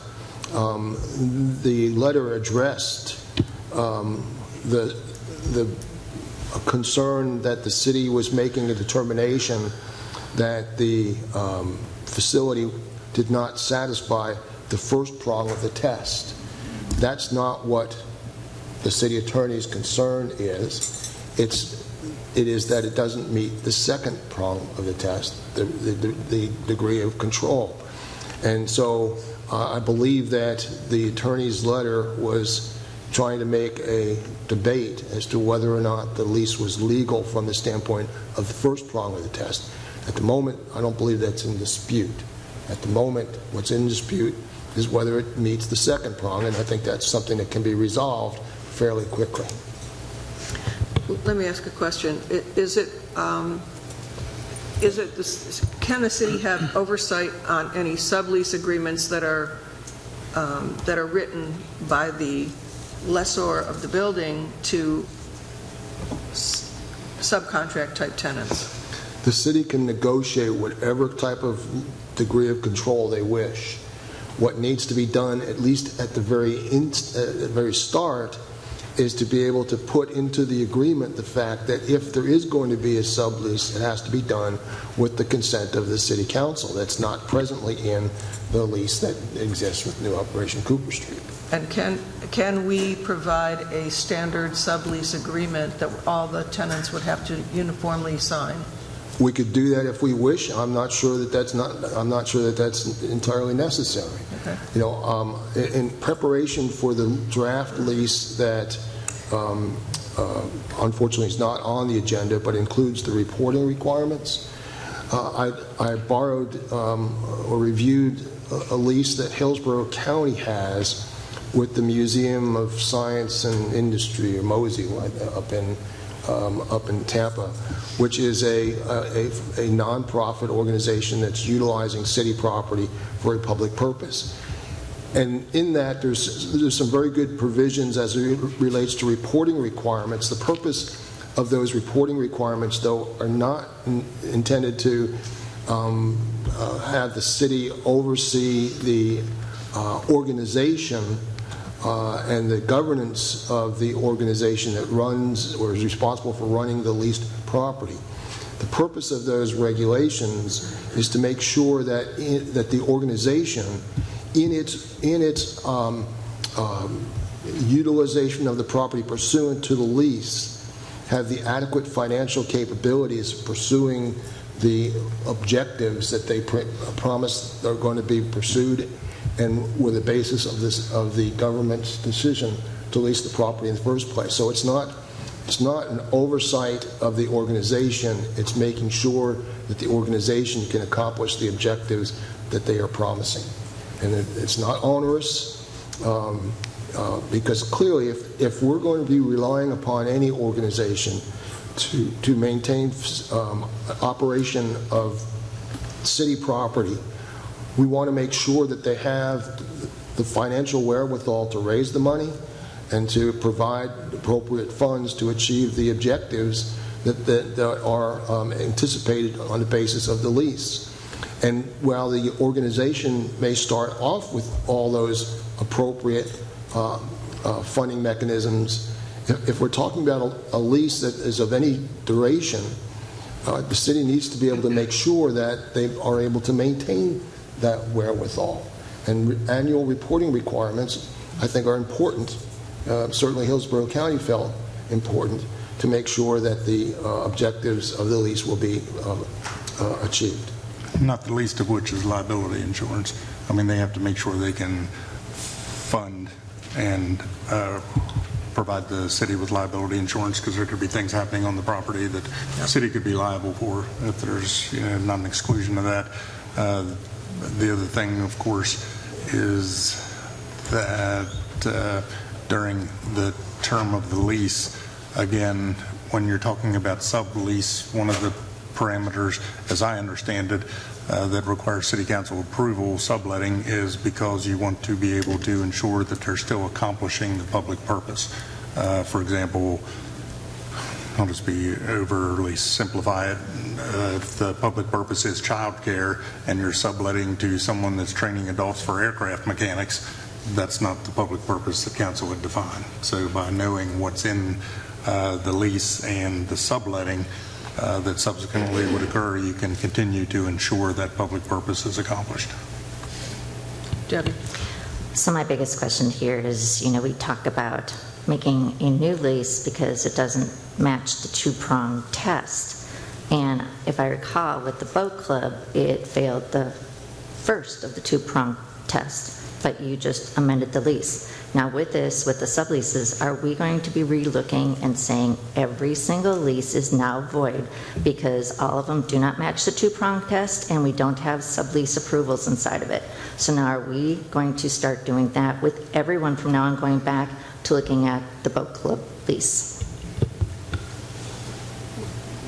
And the answer would be yes. Every lease that the city has needs to be a legal lease. That's the direction that was given. And with respect to the boat club lease, the city, again, that was not a determination with respect to the first prong of the test that the city attorney needed to make. That's a city council determination as to whether it provides for a public purpose. I may have said that while there might be those that argue that whether or not it does provide a public purpose, the city council ultimately determined that the first prong of the test was satisfied.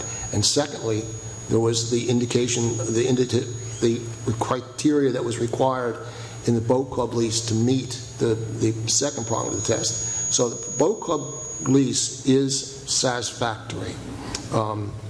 And moving forward, the intent is to bring every lease into a standardized form that would meet the two prongs of the test. Melissa? I respectfully don't agree in regards to boat club, but that's a topic for another day. I actually brought this up, I think, right before, but I know you were in the audience. I wanted all these leases looked at. I thought it was ridiculous that we had leases out there for 50 years, $1 a year, and it was willy-nilly, and it was do what you want. So I'm not saying that I started this conversation, but I definitely was an advocate for this conversation for all leases. And I actually asked for a list of every lease that we had, because frankly I didn't even know it existed.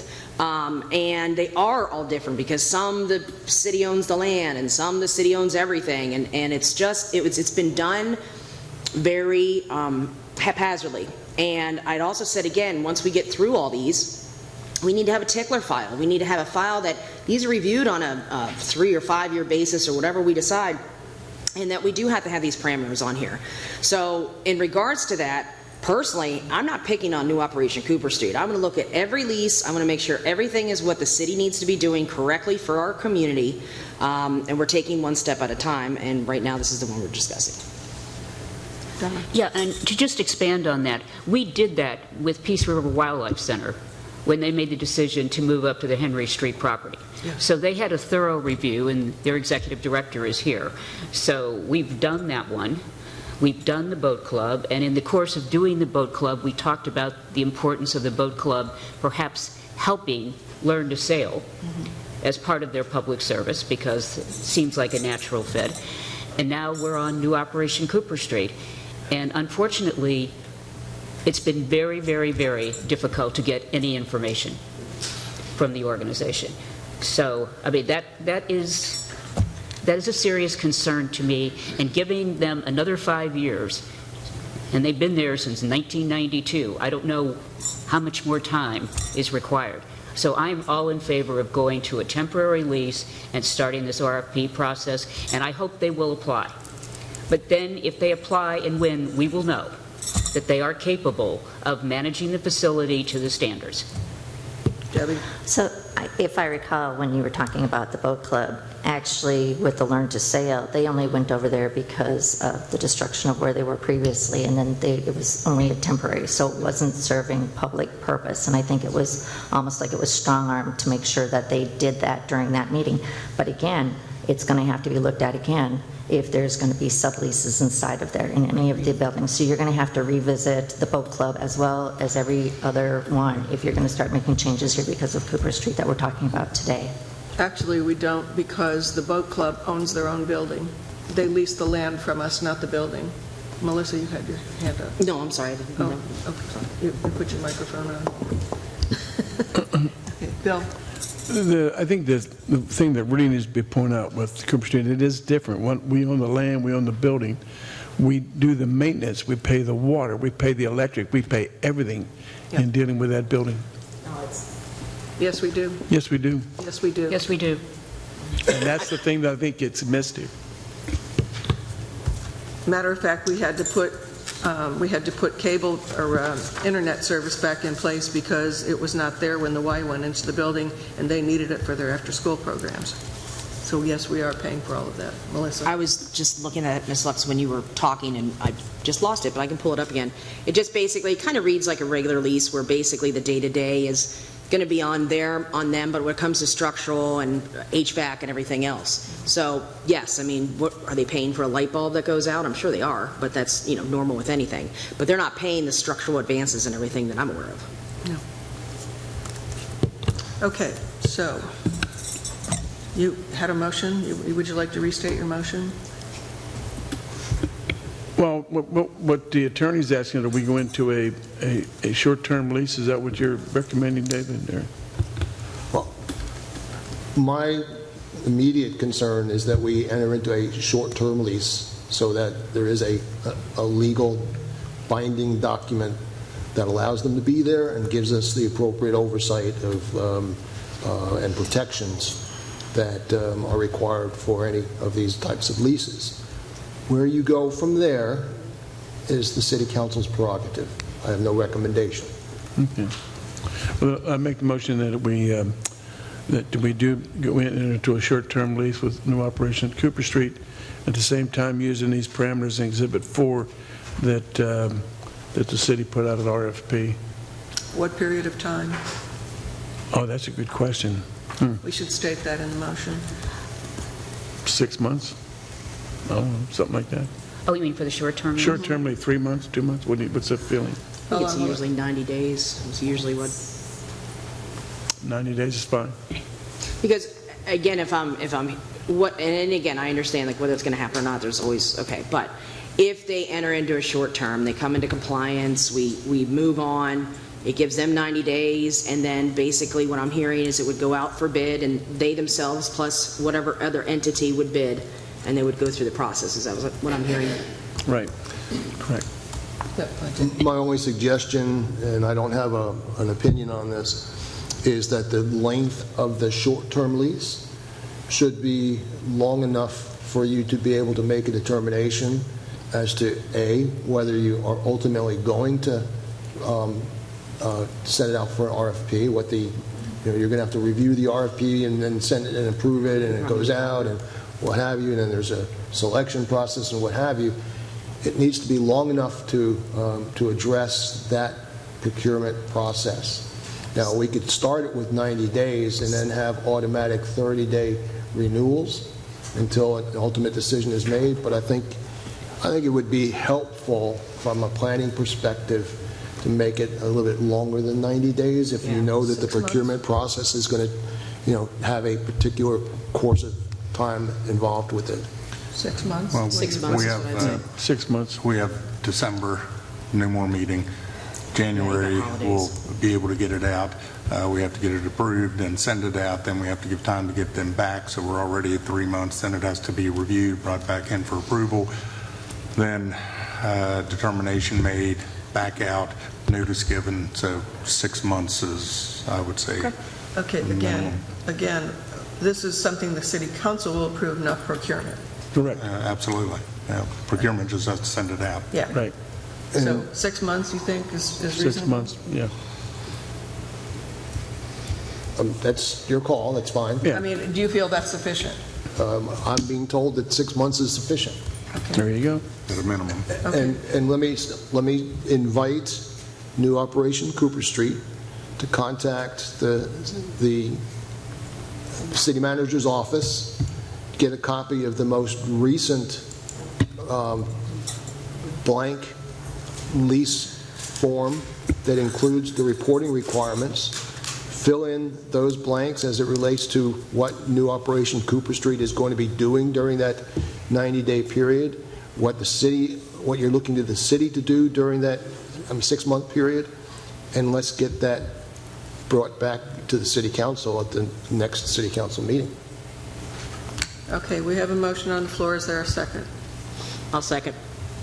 Okay, we have a motion and a second to have the city procurement department establish a temporary lease that can be put in place, and then we will, from that point on, we will worry about what happens after the 6 months. But in the meantime, we'll have a temporary lease drawn up that city council can approve, and then after that point in time, then we'll bring it back for a permanent lease for whomever will end up managing the building. Everybody in agreement? Okay, we have majority, we don't have consensus. Okay, all those in favor, please signify by saying aye. Aye. Opposed? Oppose. Motion carries 4-1. Okay. Next, we have the traffic light at Madrid and Burnt Store Road. Do you want me to do this? Yes, but I'll start this by saying generally the county sent the letter based on our joint meeting. This mirrored a lot of the county parameters, et cetera, for consistency, but I am not sure, given subsequent discussions, that it totally reflects the intent of council. So with that. Okay. So when we had our joint meeting with the county commissioners, one of the agenda items on that meeting was to discuss some traffic concerns that I have as I sit on the board of the MPO, which is, for those who don't know what that is, it's the Metropolitan Planning Organization, which is the entity that works with FDOT for state highway infrastructure improvements, sidewalks, bike paths, you name it, anything related to infrastructure improvements, interstate highways on down. And the MPO board is one that makes recommendations to FDOT based on things that occur within the municipalities they serve. And MPO is a regional organization. Ours is the Charlotte County Punta Gorda MPO. And we have one of our state district secretaries sitting with us at the dais when we have our meetings. And for the last 4 years, sitting on that board, I have asked very nicely numerous times, and numerous, I say numerous because it's probably more than 3 dozen times, that we put a traffic light at the Home Depot driveway on Burnt Store Road. As many people who have been here for many years are aware, the crossover median at Madrid and 41 was removed by FDOT probably 9 or 10 years ago. But when they did that, they created a traffic nightmare. So what happened was all of the traffic coming off of Madrid now has to do a mandatory right turn.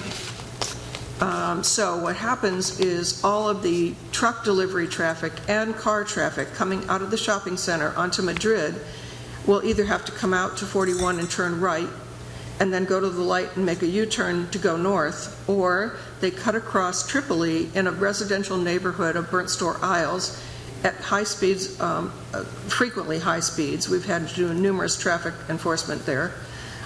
but the delivery trucks and the through traffic was all cutting across Tripoli to go out at the light at Monaco to go north on 41. So there's a number of different things that have occurred as a result of that incident, and one of which is the City Council a few years ago had to review the speed limit on Tripoli in the residential neighborhood. We had to review the traffic statistics, and we changed the speed limit by vote of the council. We changed the speed limit from 30 down to 25, and we put no through truck traffic signs up for safety.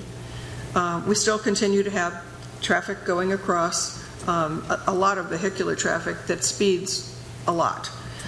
Traffic enforcement has been multiple times that the police department has had to sit there and put traffic enforcement there, and as well as the trailer that records the speeds.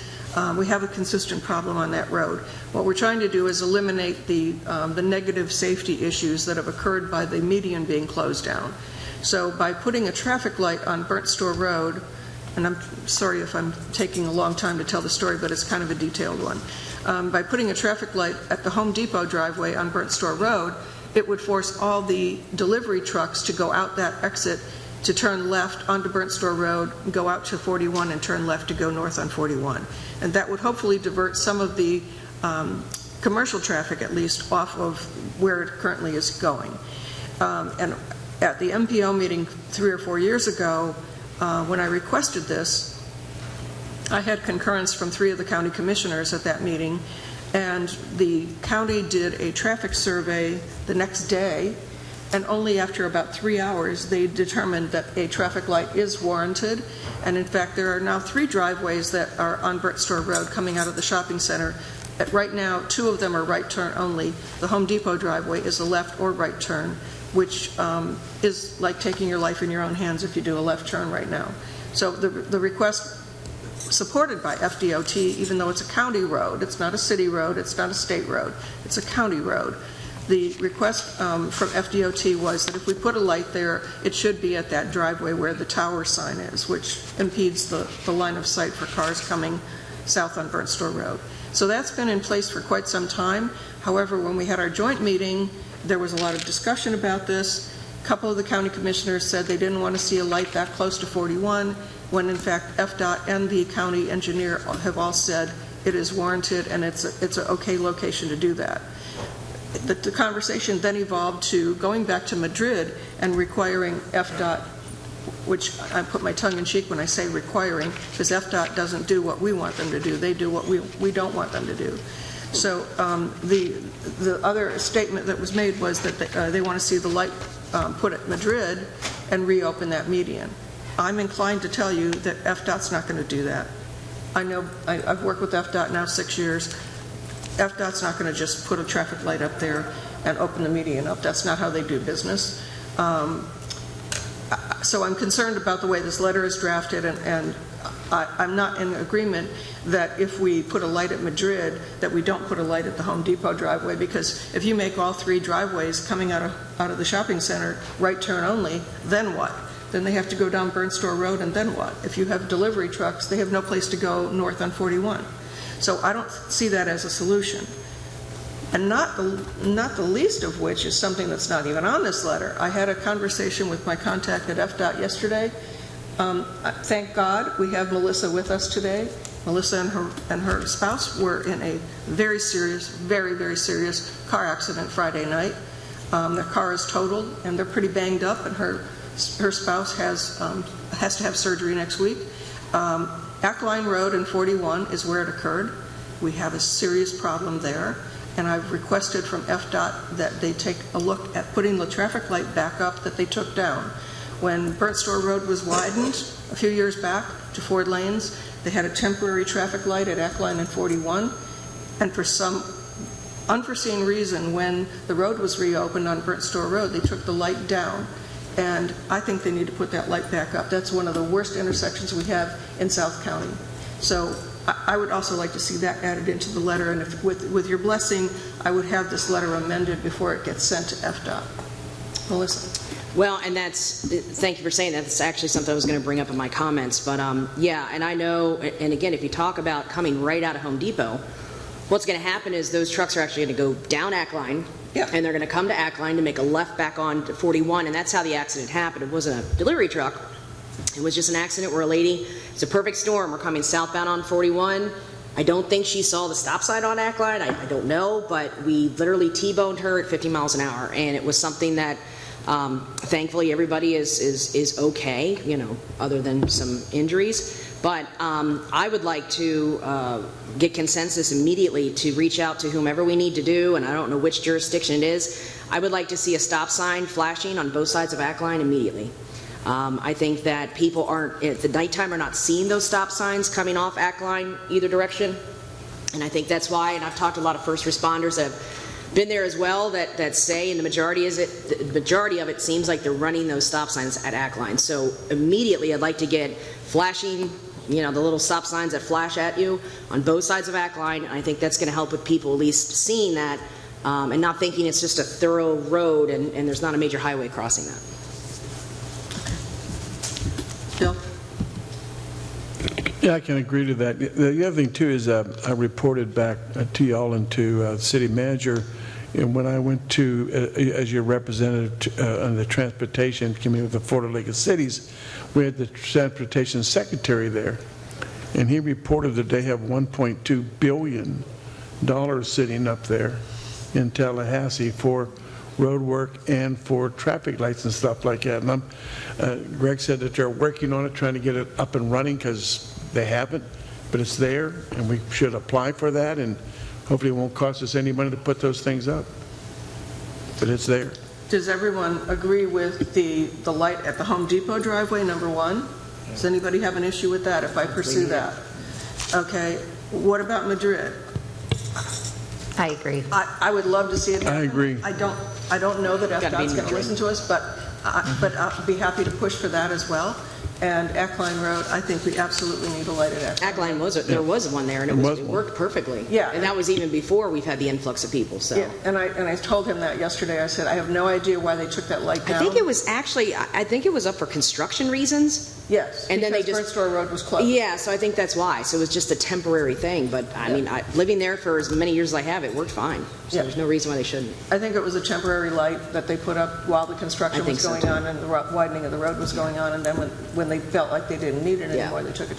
I did push for keeping that median open because we also have a fire station on Ackline. Yeah. So we needed to make sure that the fire truck could get out and go north or south if they needed to from there. So since we're having the conversation, may I ask what we need to do to get going those stop signs that flash that at least are going to indicate on either side of Ackline?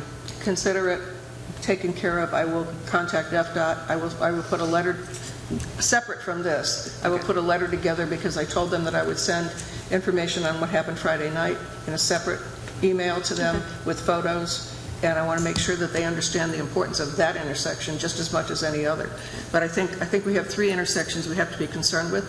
I'm really concerned about public safety. I mean, and I think we all got copied on like 15 or 20 letters from the Eagle Point Mobile Home Park residents. I'm very concerned for them. In fact, I have a phone call that I have to return when I get home from one of the residents who wants to have a meeting with me. And there's a whole bunch of them that want to have a meeting with me, and I have to figure out where we're going to do that.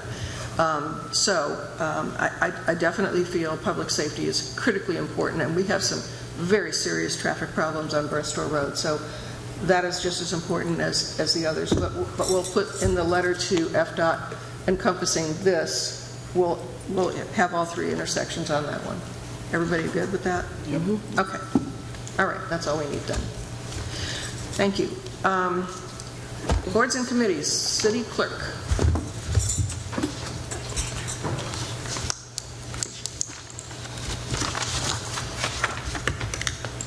Good afternoon, Sarah Welch, City Clerk for the record. Under announcement of vacancies, we have 1 seat on the General Employees Pension Board. We have 1 regular and 2 alternate seats on the Historic Preservation Advisory Board, and we have 1 regular and 1 alternate seat on the Planning Commission. Under nominations, we have 1 regular seat open on the Code Enforcement Board. Ms. Kathleen Antona and Mr. Franz Van Hecken have both expressed an interest in serving and are eligible to do so. If council desires, both can be nominated at this time, and we would proceed to appointments at the next council meeting. Nominate all, if you want to do that. I'll nominate all. Thank you. And then under appointments, we have 3 regular seats on the Punta Gorda Isles Canal Advisory Committee. Mr. Jake Dye, Ronald Ludwig, and Harry Wahlberg currently serve on the committee and are eligible to continue to serve. Mr. Thomas Valdetta has also expressed an interest in serving and is eligible to do so. There are voting sheets at each seat, so if everybody would please select 3 individuals, I will tally the results.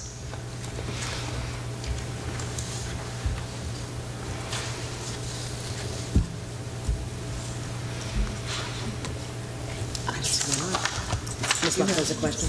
Oh, I'm sorry. Sarah, I think there was somebody, was it Mr. Valdetta, who also requested an interest in the Planning Commission as well? I believe he had also expressed an interest in that one. Okay, thank you. Yep.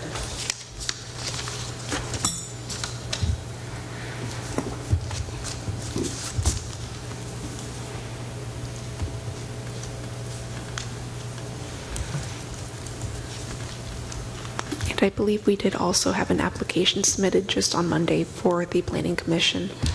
So we will be returning with that in January. Thank you.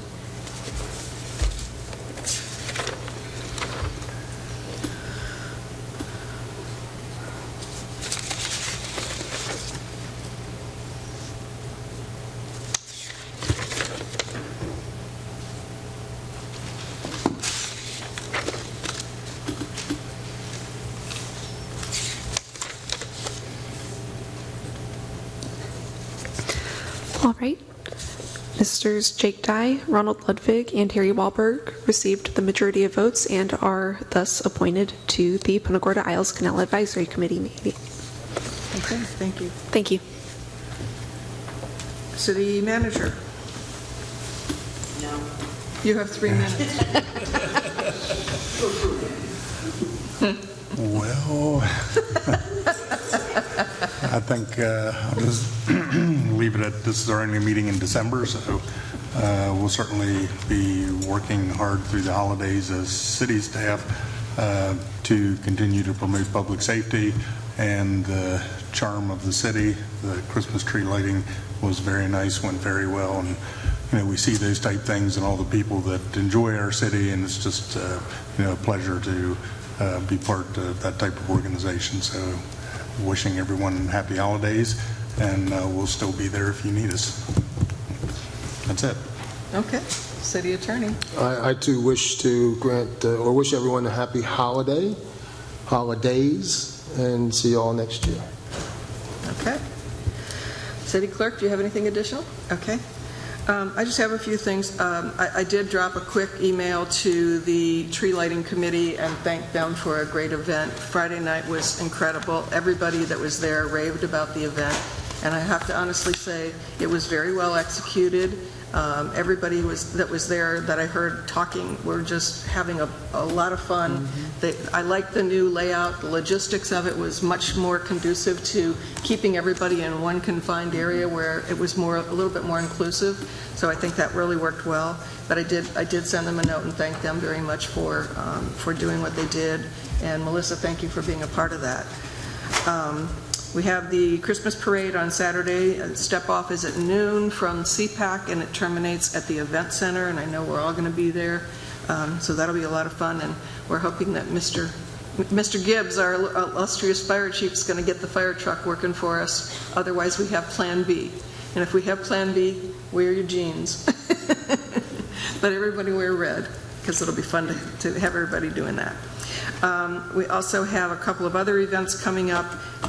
We have the Peace River Wildlife Center has an event on Friday night, sunset celebration from 4 to 6. Invite everybody to go out there and celebrate with them. That'll be fun. And next Thursday we have the Baker Center thing for the council members to participate in. We do this every year where the police and fire departments purchase gifts for every kid at the Baker Center School, and we have a little event there, so you've all received an invitation for that. I hope you'll be able to join us for that. And with that, I wish everyone a very, very wonderful holiday season, whatever you're celebrating. Happy Hanukkah coming up very quickly. Merry Christmas, and all the other holidays in between, and celebrate on New Year's Eve. It's my birthday, so have fun. There you go. Mr. Dryberg, anything? Well, you know I do. I also want to thank the tree lighting committee. It was wonderful. I have some suggestions for next year, but we have plenty of time to do that. I'm also, when it comes to doing the new city hall, I think we need to start capping that thing, so it doesn't go any higher, or at least our percentage, and cut this off so it doesn't keep climbing. And we got to stop that. We lost 3 people in the last 30 days, Dr. Asperilla, David Klein, and Gussie Baker. And those of you who never got a chance to go to Dr. Asperilla's house and listen to him play his piano, you sure miss some good people. He was a great guy. And then you take about, and him and Dr. Klein both started the clinic, where people can go get treated and get food and all the rest of that stuff. And it was such a great man. Him and I worked together on the Performing Arts Center to raise the money for that facility, and it was a pleasure just to work with him. And then Gussie Baker, a lot of you probably didn't really know the lady, but she was the first patient in the hospital up there when she had her tonsils out. She was the very first patient. She used to play in our old city hall. That's where when the fire truck was there. She was instrumental in starting the block party. That's something, again, as some of you are new and haven't seen the block party. If you picture 20 to 25,000 people in downtown Punta Gorda, she started that, and the first entertainer for the very first block party was Minnie Pearl. So in case you wanted to know that. She started for the love of kids, and that was done for the kids who were off during the summer and didn't get any food. And I know she talked me into making mashed potatoes, and I bet you over the years that I did that, I bet you I made 100, 150 pounds of mashed potatoes. I can tell you that, because you don't say no to Gussie Baker.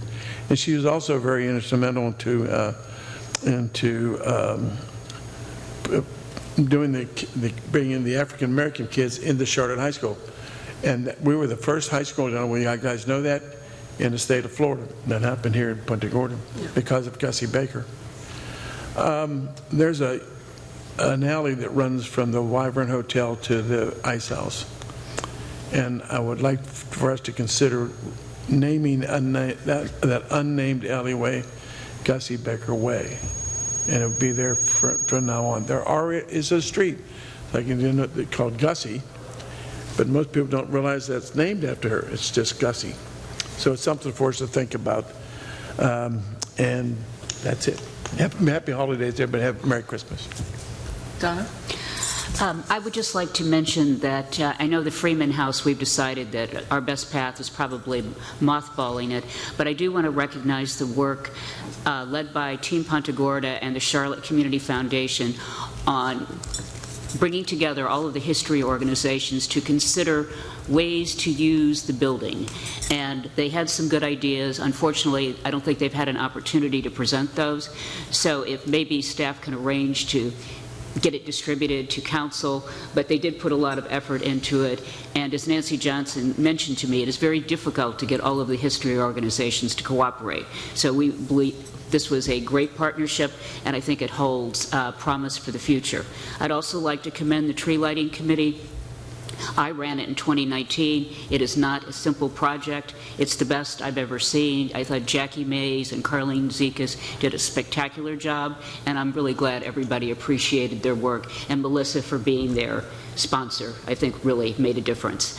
And finally, I'd like to recognize the city staff and my fellow council members in our community and wish all of you a great holiday. Thank you. Melissa? I concur with the tree lighting. It was spectacular. All I did is sit there on the committee and watch those two ladies and the people they had enlisted as volunteers I just watched them work their butts off. And it was incredible, the little engine that could, and how much, different they changed things this year. And I think it just was absolutely fantastic. So I'm so glad to be a part of it, and I just want to thank them again for that. Debbie? So to be respectful of our audience time, when we tell them don't repeat after 3 minutes, I'm going to concur with everything that's been said here and say Merry Christmas, Happy Hanukkah, and Happy New Year to everyone. Thank you. Okay, if there is no further business, then we are adjourned, and happy holidays.